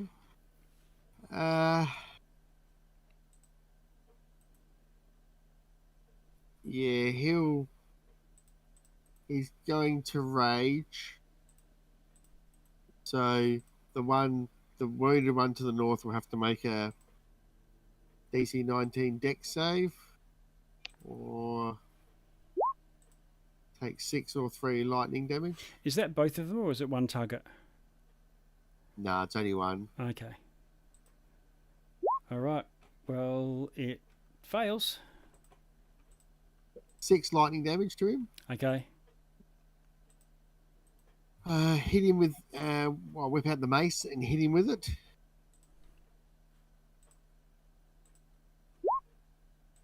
Yeah. 13, I'm assuming, will be a miss. A 13, and Try you're again. cracking onto one of the white ones. Yes, that misses. They've got pretty tough scales. Oh, gosh. Oh, 13. 2 and a 2. Missed both times. Okay. Yeah, that'll be it for him. Okay. In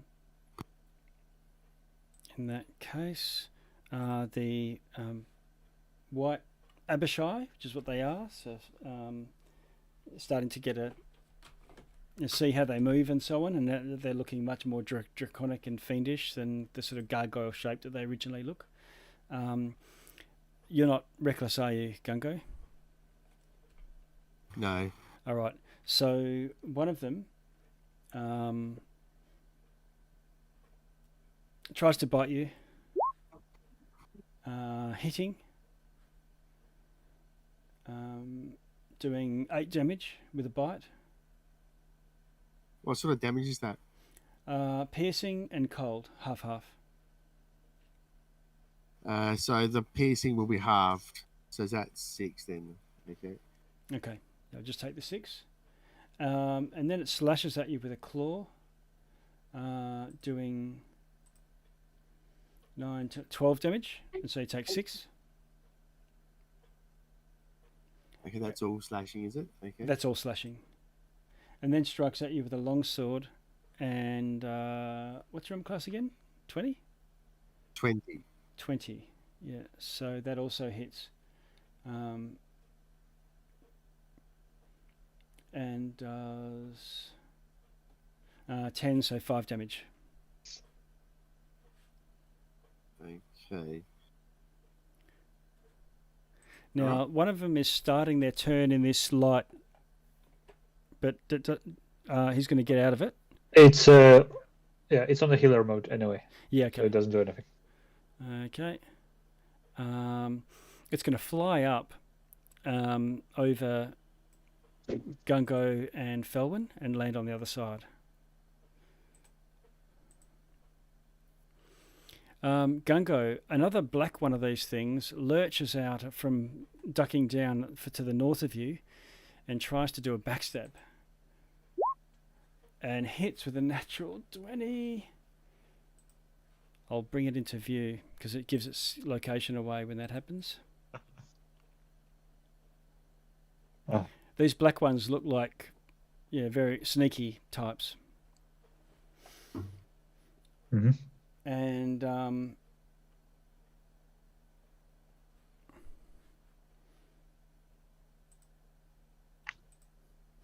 okay, it comes in and does 4, 5, 6, 7, 8. So 8 damage of piercing, so that's 4. But then 22 Yes. acid. It's 26. I'm going to uncanny dodge that. Okay, So that'll halve it. okay. And then it's also got a scimitar in one hand and slashes at you and also hits, doing 6 of 6 of force damage. This is empowered, so take the full damage from that one. Huh? Sure. Okay. And Laurie, the one that you eyeballed and just did your conjure barrage, comes rushing down and attacks you.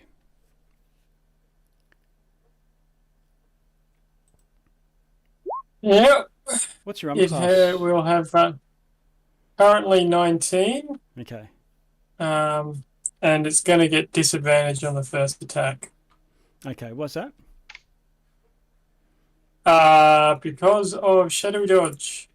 Shadowy dodge. Makes you take you can take a reaction. Okay, so use your reaction to advise disadvantage. Cool. All right, so And then that's teleport 30 feet away. That's going to miss. Yep, and then I'm going to just bamf back out into the hallway. Okay. It's a spot. Okay. For the rest of you that are in the room, you see it sort of stand up and look around quizzically, and then it sort of wraps its wings around itself and sort of ducks down, and you lose sight of it. Very dramatically. Felwyn, your turn. You start in this aura. I don't know. I forget the aura is your bonus action order, isn't it? That you do something with it. Yeah. Okay. Yeah. Okay, so I'm going to bonus action use my boots to like pop over to here, Okay. so that guy doesn't get a reaction against me. And then I'm going to cast lightning bolt across these two. Nice.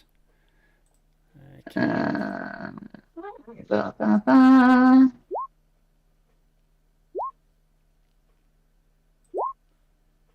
They have a D18 dex save. Okay. I'm just going to roll those two saves. The first one fails, and the second one fails. Okay, so they take the full 32 Yeah. damage then. So one is completely destroyed by your lightning bolt. Now it looks like the magic seems to just flow off them like water off a duck's back. They've got magic resistance, which a lot of fiends have got, but it doesn't save them against your lightning bolt. And one is sent back to hell, and the other one just takes the full damage. What was that, Felwyn? How much? 32. Okay. All right. Absolutely bloodied, and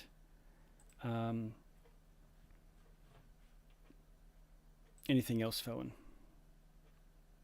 No, that's it for now. Okay. In which case, whoop. Got a really sensitive when you grab the initiative tracker to move it around a bit. That means Lyndon, you're up. Already, so he's just going to move up 40 feet into the doorway. Yep, doorway. And then he's going to take a shot at our friend, the southernmost one. Yep. So 2 shots. Okay. 20 hits. Yep. 20 hits. There is no thunder smoke on this. Do I need to split out radiant for any particular reason? It's a magic bow, isn't it?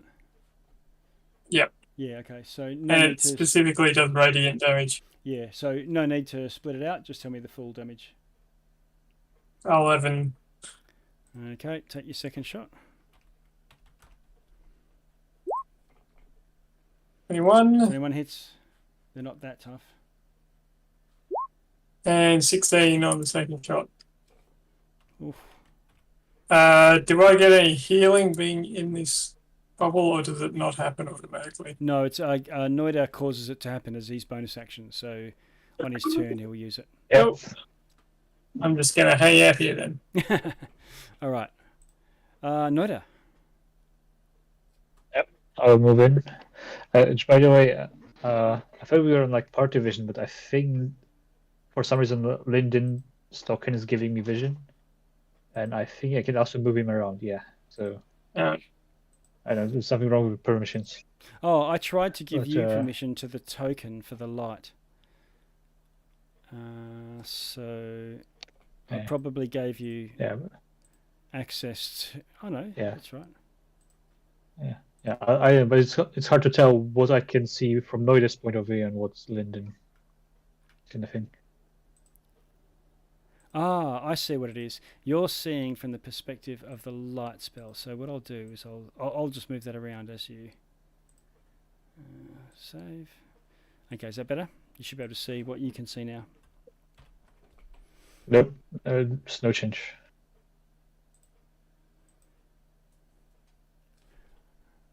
Okay, if you move about 10 feet further north, you'll see a devil.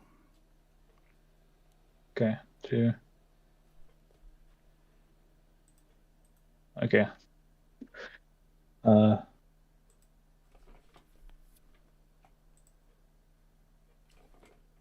Anyway, as I'm standing in the light together with Lyndon. Yep. I'll use my bonus action to trigger the thing again. Okay. Around 12, 40, 12. And who's that going to heal? Actually, everyone. Yep. But we brought it down to 1 minute, and it's now my bonus action, so it cannot be like moved Yeah. around. Okay. Off turn. Yeah. So that's 19 to everyone. So Yeah. Felwyn, what were you on? I can't. Pretty low. 64. Yeah, nice. Okay, so 19. Yeah, I've been up and down a few times. Yep. Right. Right. You've been picked on. And then for my Uh-huh. and then for my action, I'll just do a sorcerer's bursts at this one guy. Okay. I can see. It's very badly injured. They got something against redheads. Or gnomes. 16. 16 hits. What sort of damage do you want it to do? All right. I'll start with fire. That's my go-to. Okay. So yeah, D8, 3D8. So Here we go. the fire engulfs it, and it sort of frosts up Ooh. as the fire hits, and it doesn't seem to do any damage. Okay, but here's the thing. I rolled two 8s, so I get to re-roll those. So it's 23 plus. That's on the upside. On the downside, it's immune to fire. Oh, completely immune. Okay, Yes. Yeah. never mind. One time I actually rolled 8s. Sorry. This one time. You swine, Dan. Oh, yeah, next time. Yeah. Okay. Done. And yeah, that's my action. Bonus action. I'm done. Okay. I'm not sure who can see Laurie there, but the mist coalesces into Laurie's shape right behind this creature, and she claws it and sends it back to hell. Gungo. All right. And she just moves back into the pews.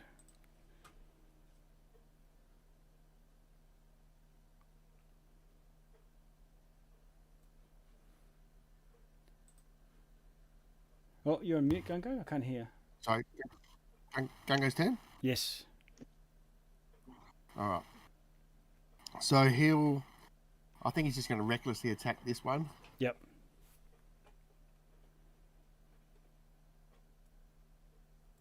Enough of these 13s to hit. Yeah, that's it. That not work?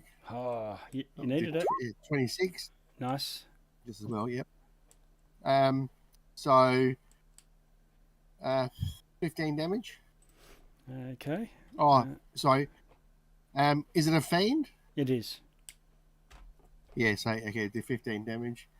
Second attack.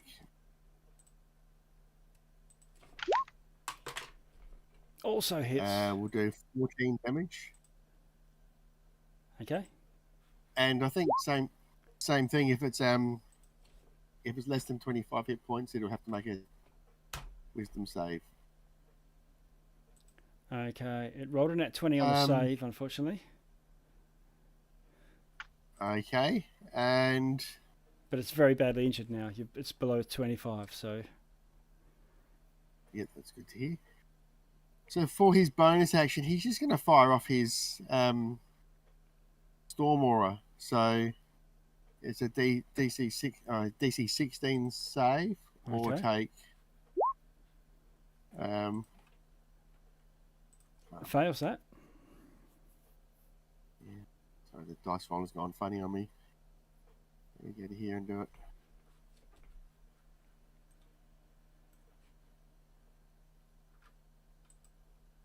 So 5 lightning damage. Ooh, lightning. Let me check. And Gungo will just also move to here. Okay, it takes the full 5. Right. You know that they're susceptible to lightning. All right, that's good to know. And that's him done. Okay, as Felwyn showed with the lightning bolt. It's been lightning bolted once already, too. Okay, Gargoyle goes. Or the Abishai goes. It's such an effective spell. It is, especially in corridors. Okay, so the Mhm. white Abishai goes for you, Gungo. It tries to bite you first. Hitting, doing 3 piercing. I've already halved it. And 3 cold. It tries to claw you as well. Missing. And Is then it advantage on these attacks as well? Sorry? Is there Advantage? an advantage on these attacks? Yeah, I'm applying that. And lastly, the longsword goes and does 8 of force damage, so the full amount for that. Oh, I can't dodge it just for what it's worth. Yep, okay. Is that halve it, doesn't it? Yeah. Yep. Okay, so looking to the south of you, you see this. There's windows all along the walls here, and the black Abishai that obviously was hiding somewhere or lurking in the shadows appears over next to the window, creeps through the window, turns its head, sneering at the white Abishai to the north, hops onto the mantelpiece, and then launches out into the night sky.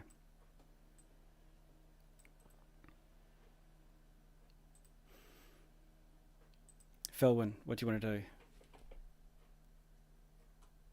Okay, we got one more left. Yep. The white one's looking frustrated and pissed off that it's just been abandoned by its pal. Punch. Ah, old school.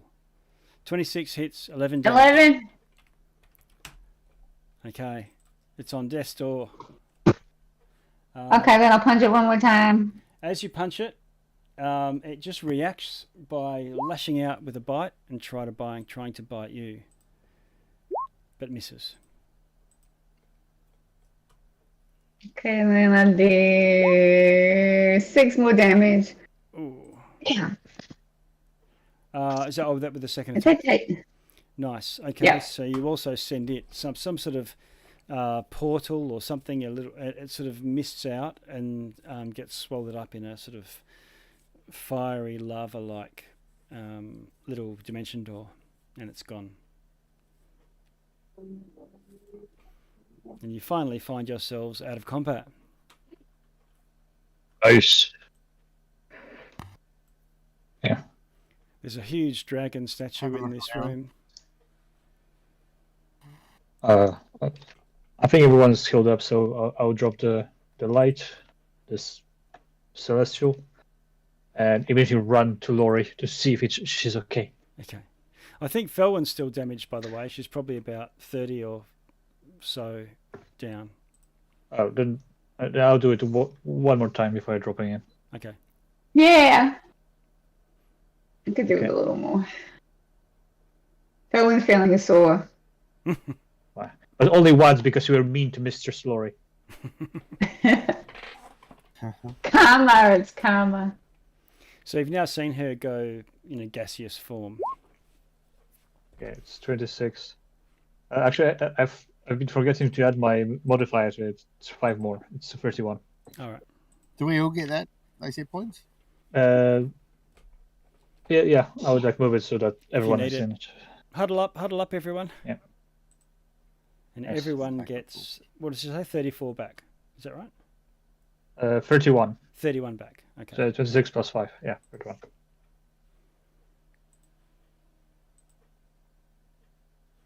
And then Noida will thank Mistress Lori, who definitely was the one to chase away all those enemies. Yes. The worthless party did not do anything. Now, Mhm. it looks like these I creatures... suggested we run away, but Go, Lyndon. Well, we needed to run away when Mistress Lori is with us.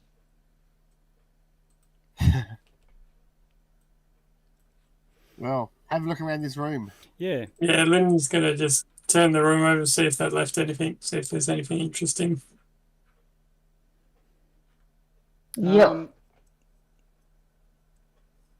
So you find other. There's nothing, no specific items within the room, although there is the statue. Looks like it's marble, but it's been covered in platinum plated. If you have mason's tools or smith's tools, you might be able to scrape away some of the platinum. Depends on how eager you are. Well, Seems disrespectful. Maybe we just leave it. We're here to raid the Dragon Queen's castle. I mean, if we deface one of her statues, it's not I mean, gonna can you deface an already defaced statue? Yeah. It doesn't really look like the Dragon Queen, does it? No, this one. Now that you've got time to examine it more closely, it looks like it was venerated to Bahamut, the father of dragons, and most holy of the metallic dragons, gold, silver. Luxor's and into so this on. guy. Yeah. Con- Let's respect his grandfather.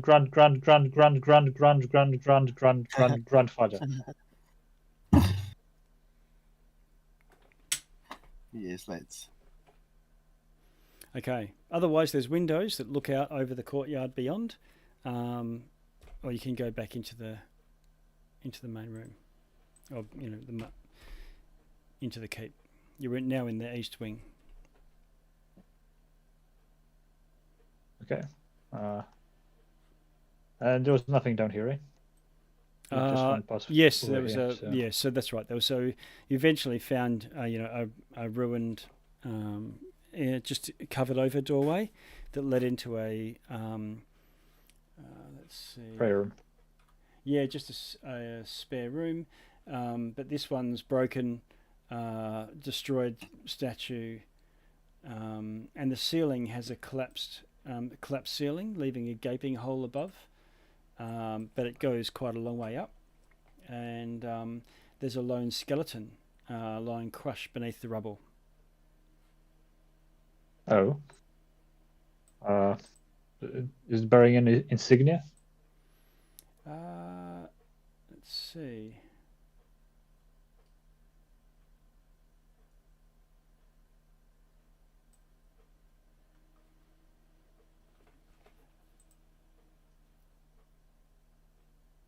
No, but there are manacles around the feet. Prisoner, perhaps? Yeah, the prisoner. Oh, it's an odd space to put a prisoner in. I mean, maybe he fell. Could be. But then again, who puts a dungeon on the upper floor?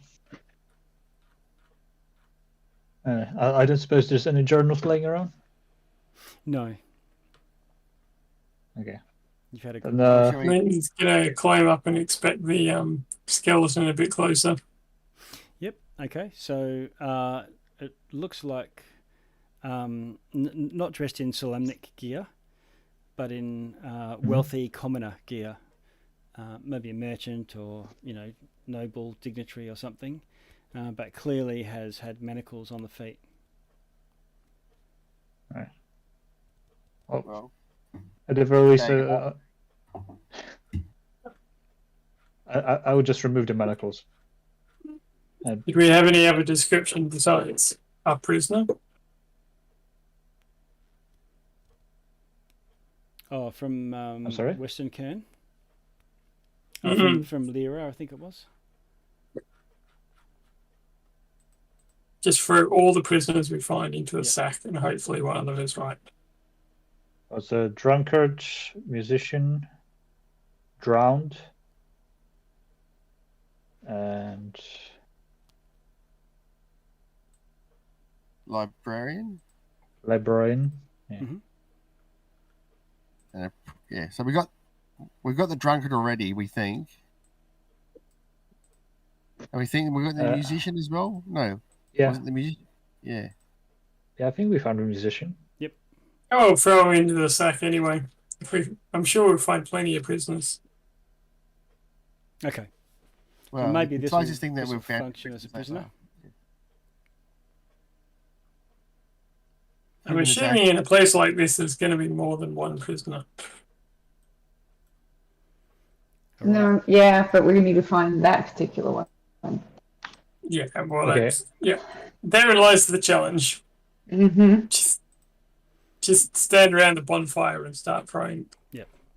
the 50 odd people we found in the crypt into the fire, and hopefully we have the right one. Right. Well, I think they said we'll find it obvious. So So what do we got? We got a drunkard, musician, and a prisoner. yes. So Okay. librarian and a drowned Woman. person. Which I think we already got a hint that there are baths somewhere up on the Yes. upper floor. That's right. And library as well, there should be somewhere up there, right? First library and then baths. All right. I'll put it in the chat to Okay, remind you. so- So that was. Oh, that's not it. Copy. Try it again. There we go. Drunkard, musician, drowned woman, librarian, and a prisoner. Right. Shall we move on then? I mean, there was a lovely room back there that with clean air that we could have a nap in. Oh, sorry, I moved you. I can still Yes, keep sir. going. Yep. I can I think we've still. Yeah. keep going to the south. I think we've done the north. Wasn't there another door up north? Laurie We can tells go you that through there that was, room. when she came in through the north door, there was a passageway Oh, that's behind right. her that led even further north. Okay. North it is it? Uh, But there's also to the south, isn't there? Yeah. On the lower floor, when you went south, there was just one room. Shall we go south first then? I'll just have Yeah. a quick look. Okay. You head down to the south. You pass by the staircase that you came up. It leads there. On point. Mhm. There's a doorway in the center of that wall to the south.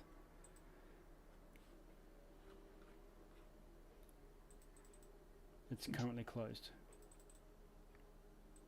That's for flesh-eating zombies or vampires. Don't see anything. You I'll can just do have a listen. Investigation, yeah. Or perception, yep, if you're just going to listen.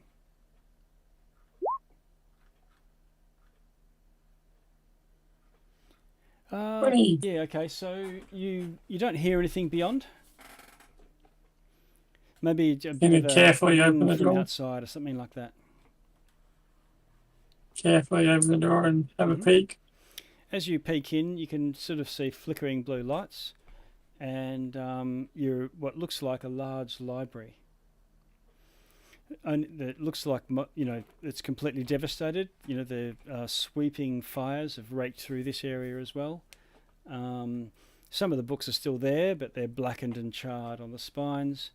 The room is lit, with and to make it bright enough to read within here. Most castles are quite dimly lit with candles and so on. And there's these bobbing blue lights hovering around the ceiling.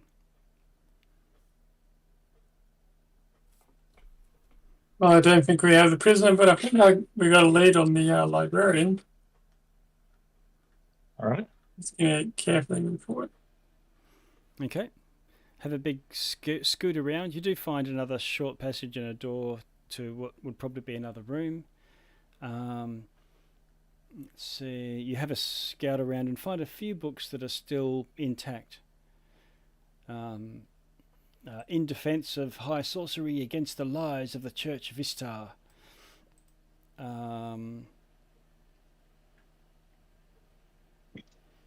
Another one called The Life of Venus Alumnus, a holy knight of some renown, important to somebody, who knows.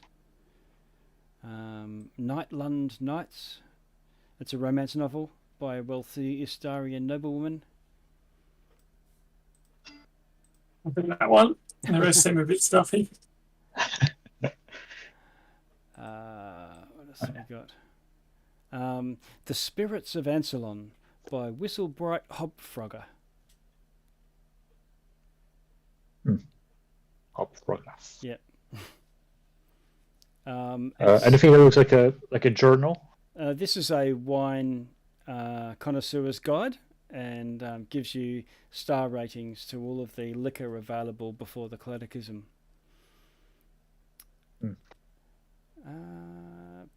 There's Being Huma, an actor's memoir. So this is someone on how, with notes on how to act as a knight. Sorry, I Specifically missed as that. a knight? Yeah, what were you saying? It's journals. Nothing that looked like it was written, at the time of the Cataclysm. These are all older books. Right. Okay.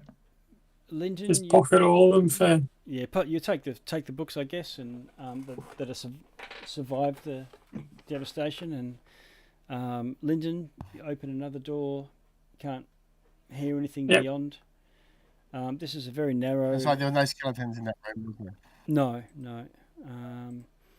Open it. Oops, I just accidentally closed it. There we go. Open. Narrow room serving as an annex of the library itself. Dilapidated desks against the wall, so it looks like where they might have done writing as well. It's positioned so that the desk can take light in from the windows. There is a skeleton in this room, crumbled against the floor, surrounded by empty leather book covers. Looks like the heat was too much for the paper pages, but the leather might have partly survived.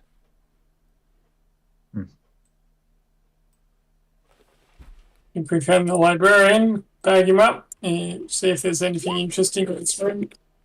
Looks like this place is more affected by the fire coming through the windows, and there's nothing that survived the fires other than the bones of the deceased.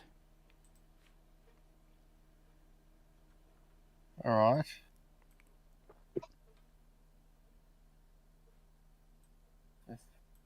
I think we might have another one then. The librarian. Mm-hmm.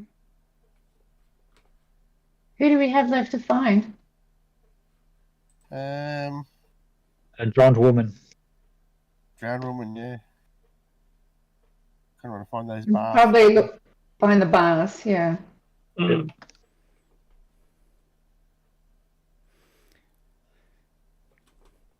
Right. So Let's where to from here? add him to our collection. Back to the And north. head back to the north.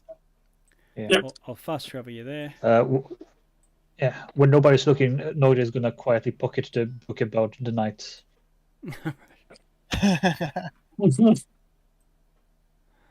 How to act like a knight. Yes. Right. Yep. Okay. When you get to the north, the top is, I think, Laurie's up there.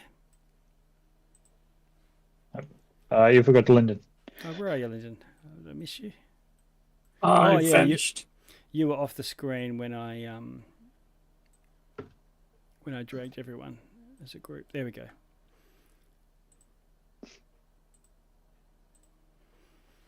Okay, Laurie's there, and she says, I had a listen while you guys were off, and I even had a little bit of a sneaky peek. Yeah. And she said, she points to the door, where this room off to the east is, and said, "There's looks like a fireplace or something. The other one is dilapidated and boxes and whatnot. Nothing really, nothing there. But the one off to the west here goes into privies and bathrooms and all that sort of stuff." Yeah. Was there baths there? Yeah, there was a bath. Okay, we should go check that out. Definitely.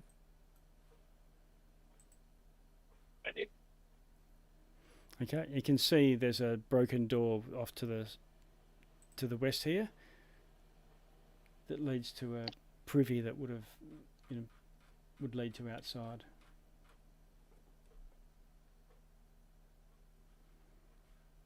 There's two they're doors, but they're really just screens. You know, you slide them out of the way and they would open out if you wanted to go in there a little bit, Gungo. You gone in? Yep. Because they're just covered by tattered curtains.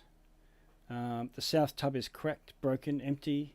The north tub contains a sort of viscous pink sludge. So this is scum. And the scum seems to be covered with insect eggs. And through the murk in the bath itself, just barely visible, is a skeleton laying under the, under the level of the water. Shotgun not pulling that out. And why not? You can stick it there. So there's bits of the skeleton hanging out of the bath. No, it's all completely concealed. It's in this area here, Gungo, if you have a look.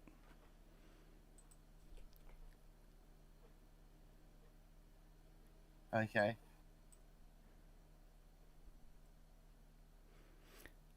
You can do a bit of an investigation or something if you want. Certainly. So he'll get his trident out and he'll just try to hook the skeleton out of the water. Yeah, okay. You hook it out, and although sort of bits of it sort of fall away, it's not really that intact. You manage to get the rib cage, and the skull comes with it. Lyndon, with your sleuthing, you think that the scorching of the fires goes down to a certain level on the bath, above the level of where the skeleton is. It looked like this person probably jumped into the bath to try and escape the fire. But if this was like sheets of fire constantly, constantly giving off heat, like not just a fireball or something like that, either this person boiled to death or drowned. Oh, we can take a bet that this one drowned. Otherwise, they were lightly stewed.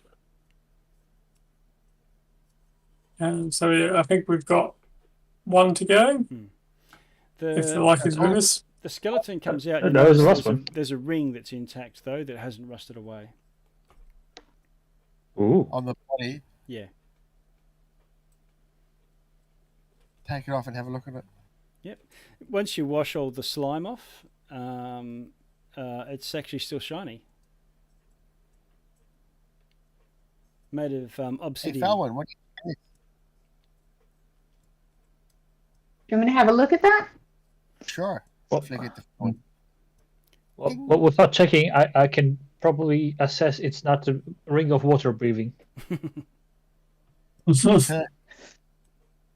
It is probably not. Anyone going to cast identifiers and ritual spell them? All right, so you take the 10 and 20 minutes or so, and it's got it's a obsidian ring, shiny, completely black. It's also got a inlaid platinum dragon head as part of the ring. Not like a big chunky thing for the markets, but quite discreet. But when you look closer, you can see this sort of the triangle shape of a platinum dragon head, similar to the I don't know why I'm pointing over with my thumb, but the other room that you're in over there. And while you attune to this ring, so it does take an attunement slot, you are resistant to necrotic damage. Cool. Yeah, I'm going to hold it up and like, yeah, this is handy if you want some protection against necrotism. But Anyone want to put it on?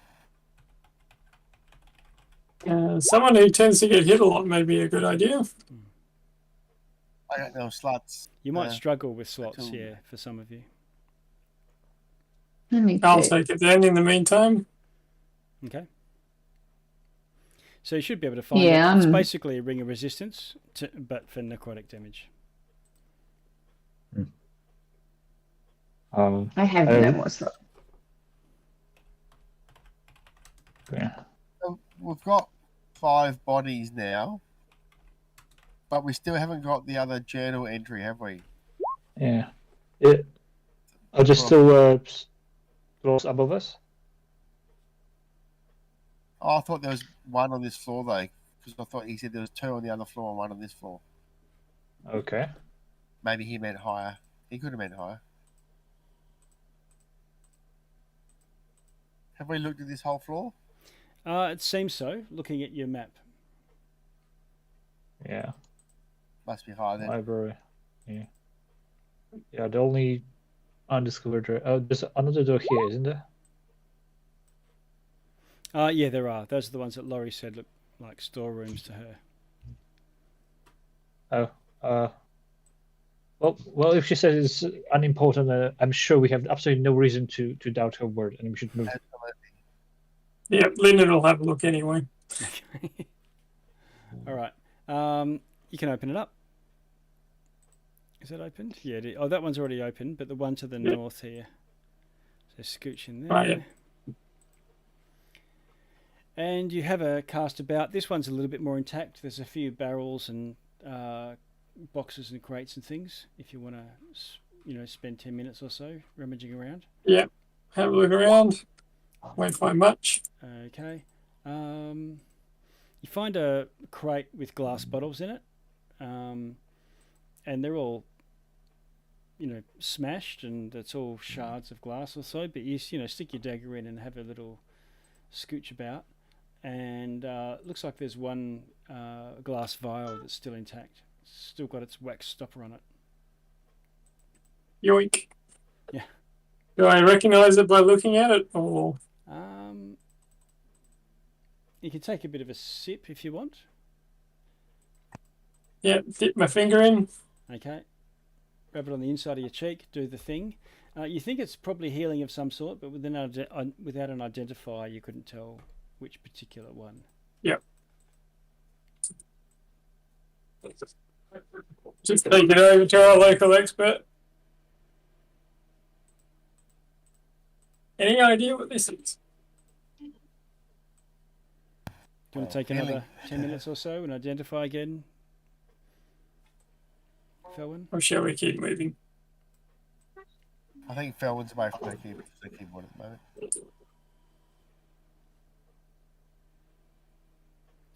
There's a bit of other stuff in there that you find, Lyndon. A map case with a map of this continent before the cataclysm. That might be worth something to a collector. There's a non-magical silver censer and some candles. You find a flask intact of tasting that as well. Doesn't radiate as magic, but it's got holy inscriptions on it. Baham to Paladine. So you expect it's holy water.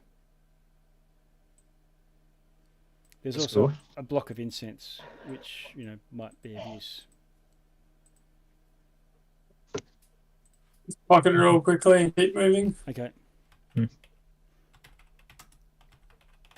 That potion is a potion of superior healing. It's actually similar to one that I think you found one and pocketed it last time. Found one or two of them, I think. Mm-hmm. Yeah, Felwyn's got that. Yep. I think. Okay, so between the 4 of you, where are you going from here? Is there still staircase up? Are the stairs still leading up? No, the staircase that you guys came up in, if I move this back down to there again. Well, there's the central one over here. Yes, so there's a staircase. I don't think you might have opened the door and just had a look and saw a central staircase only going up from that point. All right. So I'll grab everyone and we'll head up from there. Is that the intent? Yep. Yep. Yeah. All right.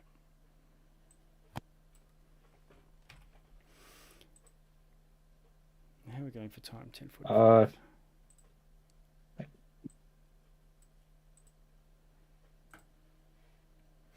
Okay, you go up the circular staircase.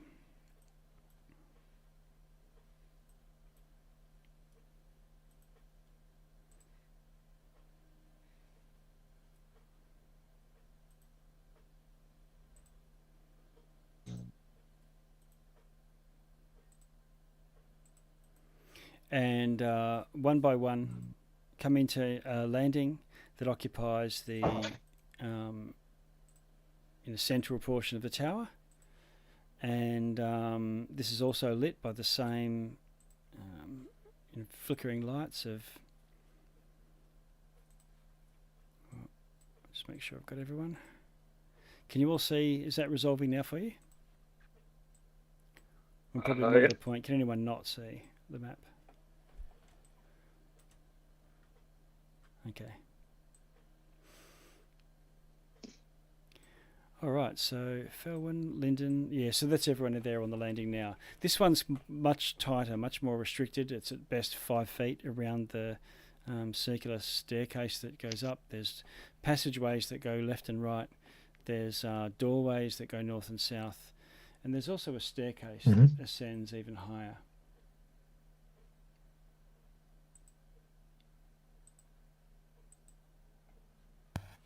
Okay. We'll try this door to the south. Okay. Rowan, a guidance just in case. Oh, you want me to unlock the door to the south? Sorry, it was AFK for a little bit. Just check. No. If you're gonna like look for traps or whatever, you have a guidance. Okay.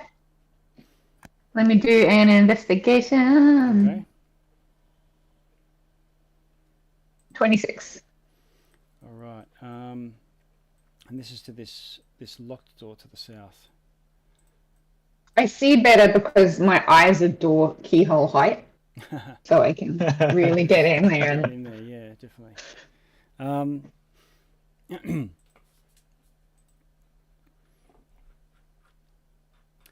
Okay, you don't detect any traps of any sort, and you don't hear anything beyond either. Seems good. I'll open the door. Okay. I'll try opening the door. I'm Yeah, not sure if it's locked. It'll take your thieves' tools to unlock it. Okay, so then we do a sleight of hand check plus my proficiency bonus. Ew. I can help.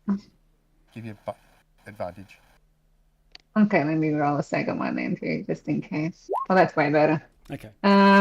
19 plus 5, 24. Okay, 19 unlocks it. You step through, you open it, and steps through and opens up into what looks like a bed chamber of some sort. There's several collapsed beds, cracked night tables, broken footlockers. It looks like a barracks room, but of elite knights rather than your privileged warriors, rather than run-of-the-mill soldiers. Looks like there's one footlocker that's undamaged. I think you can see it there, just about 10 feet into the room. Oh, I'll take a look at that. Okay. That's not locked, and you can sort of flip the latch and just and hoik it open. Any goodies? It contains a set of ruined clothing, so they've long moulded, but they have the signia of the Knight of the Crown, which is like the highest rank, and there's also a journal of sorts. Oh, the journal survived intact. Yeah, it has. Yeah, when you sort of flip it open or carefully open it up, it looks like a journal written by by one of these knights. Can we read it? Is it like in a language we understand? You can, yeah. It's written by Lord Gunthar Uth Wistan, Knight of the Rose. Okay, since it's a journal, let me just have a quick look at the end and like the last page. Yeah. And let's have a look at what his last entry was. It's a complaint about the how this place has fallen. Dargard Keep, the last sentence. Dargard Keep is an abscess on the face of Solemnia, and Soth is the infection. Purge him from these lands once and for all. This drafted letter probably never got sent. Any words about the various crimes of the what's his name, the majordomo? Okay, Okay. so rather than just looking at the back, you've sort of scrolled forward and you realise it's not actually a letter that this guy, whoever one of these guys was going to send out, but rather from some leader somewhere else, sent to this, this knight, giving them an order to sort out Lord Soth. Okay. Marshal Vendry has written to me of your confrontation with the Death Knight, Lord Soth, in the Flying Citadel. Whatever you may have witnessed, I can assure you, he still dwells upon this plane. Soth and his minions are bound to return to this accursed Dargard Keep, for there and only there can Soth be destroyed forever. He can only be destroyed in this keep itself. Okay. Death Knights and their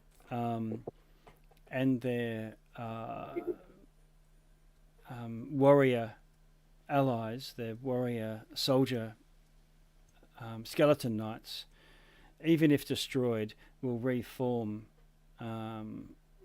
within 8 hours of being destroyed. Okay, so even if we do long rest, we have to fight all those guys again. Yes. Okay, Dark Souls rules. Got it. Tux. Yeah. Unless you can kill Soth himself.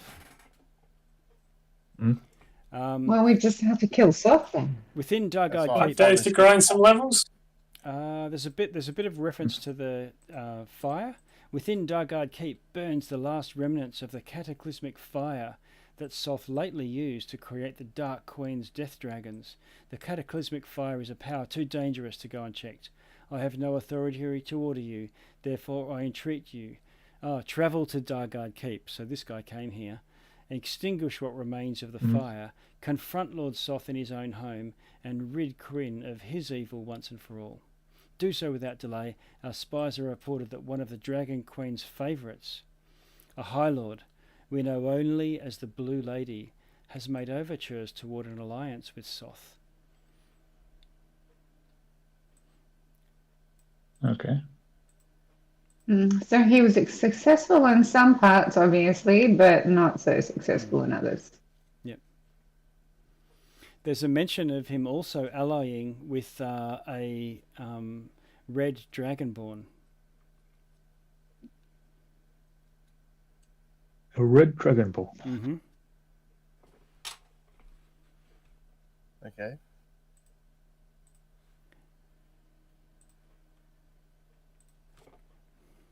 I don't think we met any around here, have we? Not yet. Oh, there. They're with us.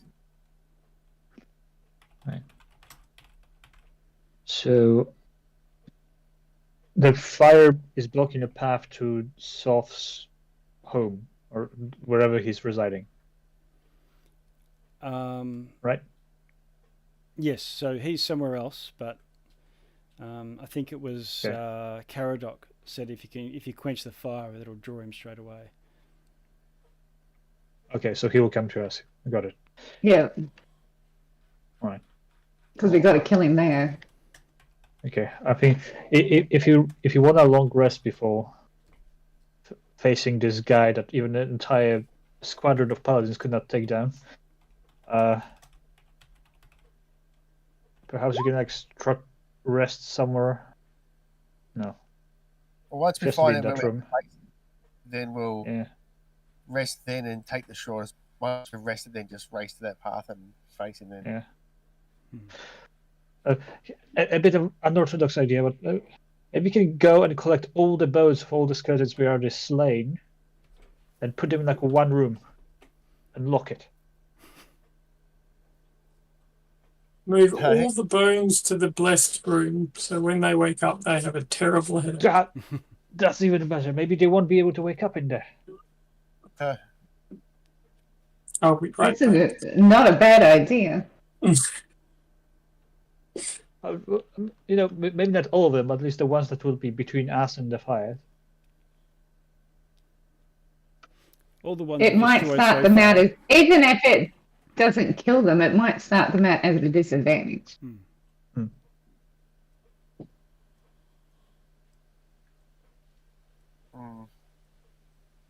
Well, but anyhow, that's a problem for later. I think we still have one journal to go. Mm-hmm. Yes. But again, does this journal mention the crimes of the other guy? Because I think he's trapped here because someone exposed his crimes in the journals. Yeah, it does. It mentions Soth sending his lieutenant Okay. to So intrude it counts. with the lieutenant of Ch6, naming Arkan the Cruel. All right, got it. So one more to go. So that's our third piece of information, then, is it? This is the third, yeah. Was there only 3? I thought there were more. I think so. Yeah. Do we go back and see him and get him to call off his banshees now, or you want to keep exploring? Well, let's go see him, tell him to call off the banshees, and gather those skeleton bones on the way and throw them in that room. We can take care of all of that. Yeah, sounds good. But also there are just doors over here. Who knows what's behind them? Maybe some more Yeah, we clues. could just have a quick poke around on the way out. Yeah. Okay. So there's more doors going from in this south area where you are. Mhm. Think to the east of you.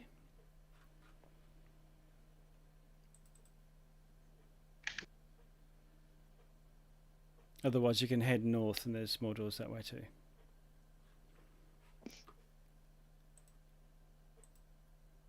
And one's the one I'll be right back. where you are, Noida. That's a doorway, so the door has been completely destroyed in that room. I think you can probably this see one? in there. Oh no, this one. Yeah. Okay. The long Right. passage though is a bit weird. So there's a long passage that ends in a door as well, going straight out to the west. Yeah. And there's a staircase leading up Yeah, there and is. some door over here. Okay. I need to step away for a second. I need to put my cat in a cage. Right back. Okay.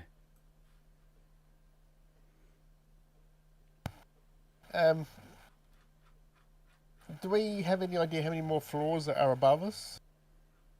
You're not sure. You haven't seen any windows on this level, but if you can sort of get either through the window or outside or on a balcony or something, that will give you a bit of a hint. You could be halfway. You could be 2/3 or 1/3. It's that sort of. Each staircase goes up a long way. All right. I'll go down here then Okay. You do. and listen at this door. You get a door at the end of the passage. Do your Yep. perception. Do we listen at it? Yeah.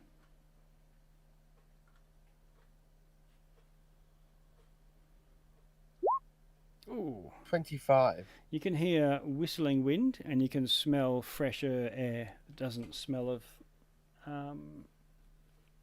charred earth. He'll test the door, see if it's unlocked. It's not locked. He'll very, very quietly open it, Okay.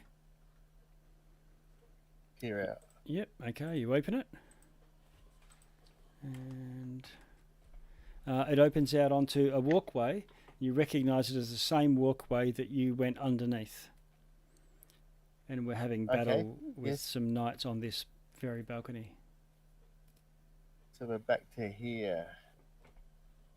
Can you see any skeleton guards out there? Because I think there was a couple around. Yeah, there are a couple around, but you can't see any.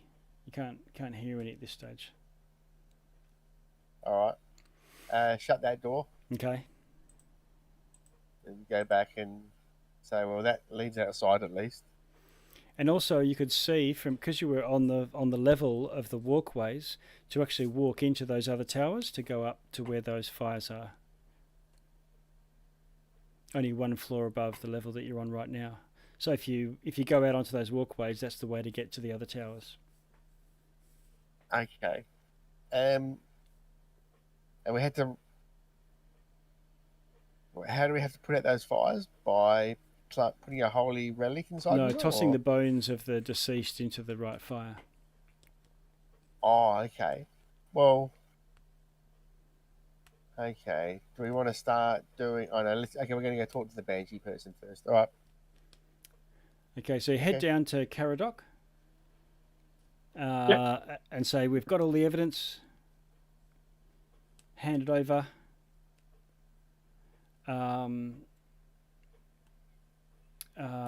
He quickly, grabs it and holds it, holds it to his chest. He sort of ghosts out and goes invisible for a moment, and when he comes back, there's no journals anywhere. When I say comes back, he's straddling the border ethereal, so he looks ghostly still.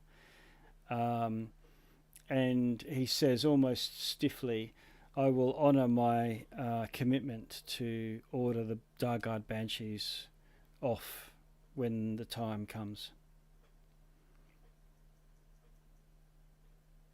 Okay. It's a deal.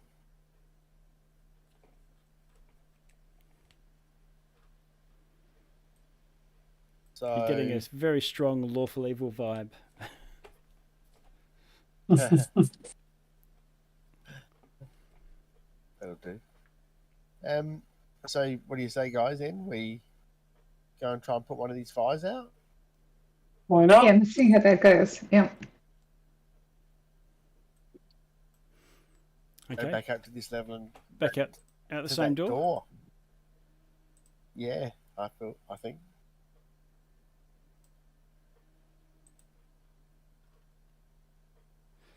Laurie goes through and she sort of says, "Oh, I think I can hear marching."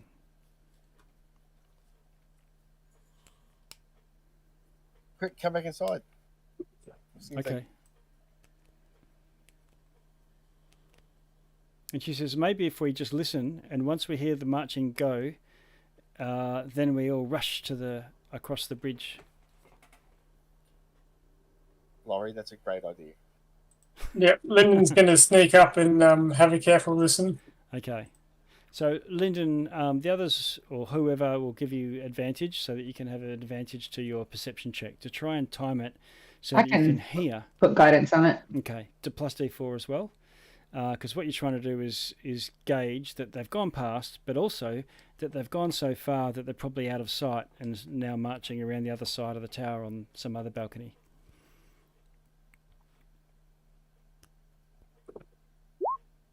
Okay, we've got a 22 and a 23. And a 23. Okay. 9 and 10.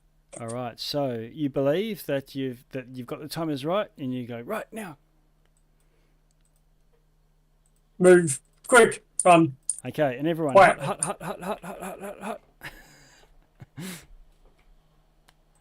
Rushes out onto the balcony, and you can see 2 torches burning perpetually, and a narrow walkway made of stone going through a doorway. I assume you're all dashing over to it.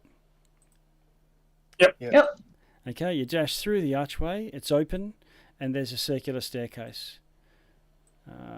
One going up, one going down. Go up. Okay. Up, I suppose. Yep.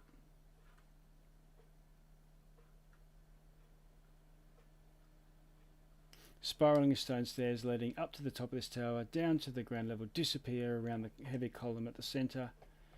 And I will bring you to a new map as you go up.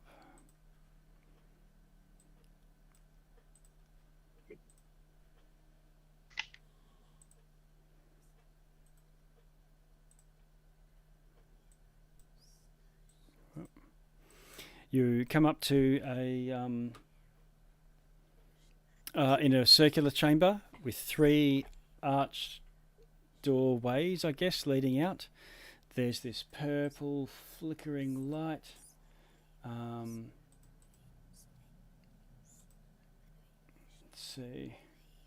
Smokeless plume of purple fire thrashes ceaselessly left and right, back and forth, as if frustrated by its confinement. I'll just move Laurie out of the fire there. There we go.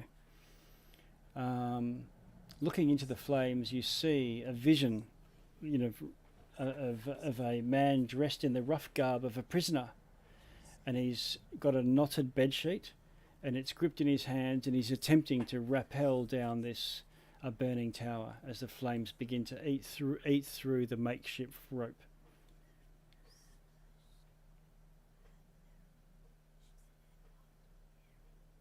Now the map's all black for me. I'm not sure if it's the same for. Your suspicion of the prisoner was the one that fell through a hole in the ceiling in one of the reading rooms, I think. One of the rooms. Mm-hmm. This could be it. Should we be able to see anything on the map, or?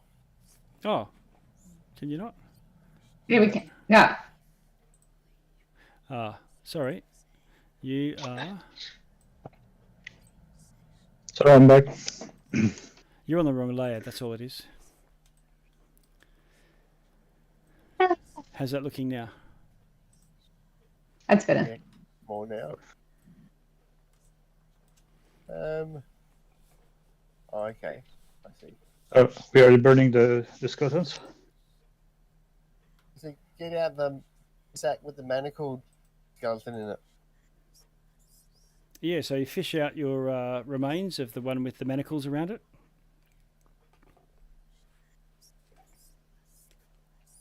Here goes that one. Toss them in. Toss them in, and the image in the flickering flames of a prisoner rappelling sort of pauses for a moment, lets go, and then sort of falls back through space as if it's falling, but it's like as if the camera is following it, and then it just blinks out, and the light also vanishes. Oh. All right.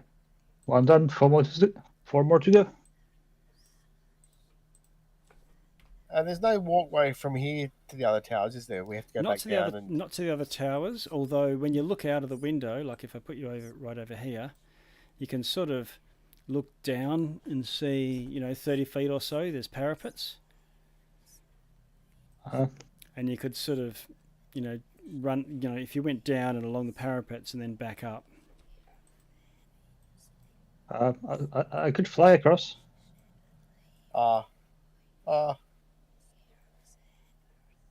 we can just probably a good vantage point up here. We can just look for the skeletons when they move, and all talk to the next one. Okay. But you hear this. You hear this wolf whistle. Yeah. What? And you see Laurie off around the corner, sort of peeking around the corner. Mm-hmm. And she's sort of signalling madly.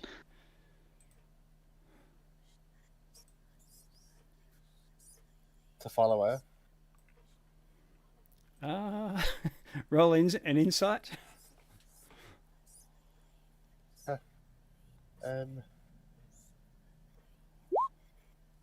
Okay. She's gesturing back in the doorway that you came through to come into here, and as if that there's maybe skeletons or something coming around. Hide. Get back to where we came from and hide. Yep. Do that. Yep. Okay. So you all duck around the corner, and you do hear something through the doorways, and after 2 minutes, something like that, you get a whistle again. You go head out again. Yep.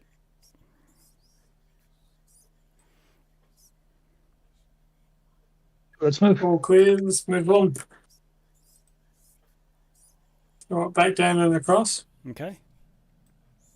Yep. I'll just grab you all again. I've probably already got all the tokens.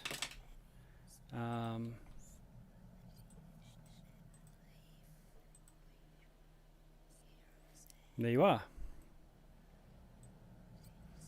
Oh, and by the way, and Laurie's down here. That's who you were who was gesturing at you from down the bottom. Mm. And she's got the door open. Yeah, run across the lorry. Okay. When So you- that was when all you- the fires. When you get to her, she says that they're walking counterclockwise. So maybe if we go clockwise. I like you. You're smart. I trust her implicitly. Are we going to bump into it? We'll bump into them if we do that. Yeah, why don't we go counterclockwise and just keep behind them the whole time? Yeah. Yeah. Exactly. Go the same direction, but we'll just keep behind them. Yeah. So they that would be can't this see way, us. she says, and she points counterclockwise. Yes. All right. Okay, so you continue around. I'll do a group. Oh, you can do your own movement, but you get to a larger landing, which would overlook the main gatehouse. There's a doorway to the north that would go into the main tower, and eventually you come around, and there's another walkway that would take you to another tower. Laurie's way ahead at the next corner, and she seems to be just trying to keep an eye on, the guards moving around. You dash across to the tower, and Laurie sort of drops out of sight. You go into the same. It's very similar. So there's a staircase. Let's see, staircase going up, but in this case, not down. So there's only a gaping hole. It looks like the spiral staircase may have collapsed, but you can go upwards, and as you go up,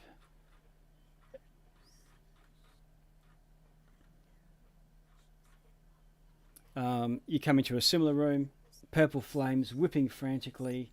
Inside the brazier, there's a vision of a man standing by an open window surrounded by a pile of books. He's desperately flinging books out of the window, trying to save these volumes from destruction as the flames eventually engulf him.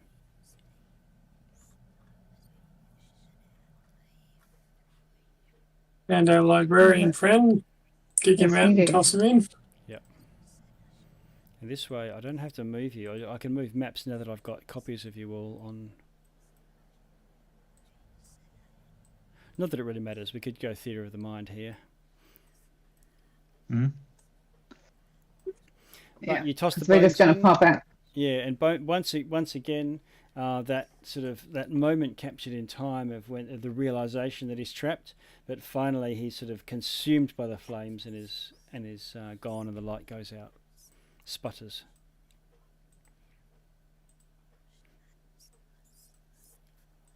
Head back down the stairs the way you went. Yep. Mhm. Keep an ear out for the marching guards. Yeah, okay.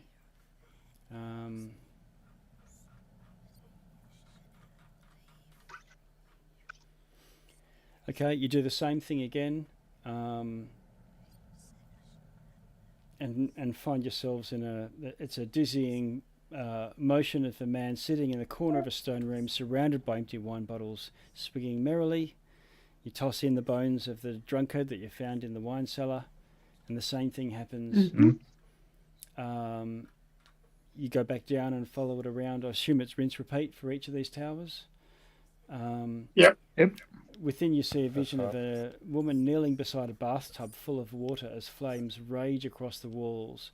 And fully dressed, she plunges into the water, pinching her nose and holding her breath as long as she can.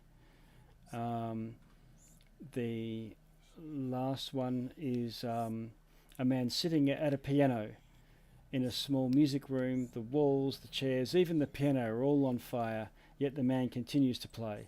his fingers flying across the keyboards as he pounds out this final silent tune as his skin begins to melt.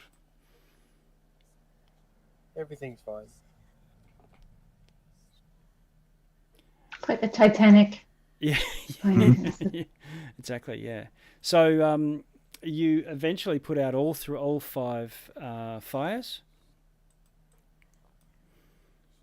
and you know at that point that by reports you should be able to approach the main the main tower's fire will be now susceptible to being put out itself. And then Soth will come along when we do that. Yep. Yeah. So a nap Sorry. beforehand. Like we can get away with it. You can get away with Bunches were dismissed, right? Yep. Does that mean we could rest anywhere? The Banshee. He said the Banshees won't interfere with you, but you also know that all the Skeleton Knights will all return, and you know that there's some on this floor at least, and whatever else is above would return. When will they... I mean that previously we couldn't long rest outside of the sacred room because the wailing of the Banshees would keep us awake. Right. But if the Banshees are dismissed, could we theoretically long rest in this tower? Yeah, you could. Okay. You feel it will be... Oh, so the Banshees are still wailing. Sorry, that they're not... Oh, okay. Okay, so we do have to go there. Yeah. Got it. Yeah, but that's all right. We just have to get from that... After we've long rested, we just have to get from that room to upstairs. Which is better than, All the fighting we did, yeah. Yep. Okay. All right. Shall we try it? Yeah. That's my vote. Head down to that. Yeah. The chapel? Room. The chapel. Okay, so you head down to the chapel of Mishakol, goddess of light. You are invigorated, well rested, and are able to take a long rest. Yes. Yes. Now, I don't. Do I get my hit points back? So people don't. You don't get. We're doing the slightly more stricter recovery. So you don't just get all your hit points back, but you get half your hit dice back, and you can spend them that morning if you choose. I don't know if you've all spent. No, I meant. Yeah, I got full hit points, but my permanent hit points were damaged last time because you bit my finger. The vampire. Yeah, so do I get those hit points back after a your long maximum rest? returns, yes. Thank you. And if anyone was missing any hit points, I would just use my remaining spell slots for Mass Cure Wounds. So okay. To get everyone up before we sleep. Yep. All right. So I assume you've got enough healing spells to heal everyone before you go to sleep, so you're not having to spend hit dice. Some of you would have spent hit dice, I think, during the short rest before. If you spent more than half of them, and you won't be on full hit dice available for short rests and things. But otherwise, you should be at full strength, change spells, whatever you wanted to do. Cool. Yep. You've also got time now to tune to the ring of necrotic resistance or any other changing attunements and things. Yay! For what is hit potentially points. a fight against a Death Knight of Death Knights and a dragon of some sort.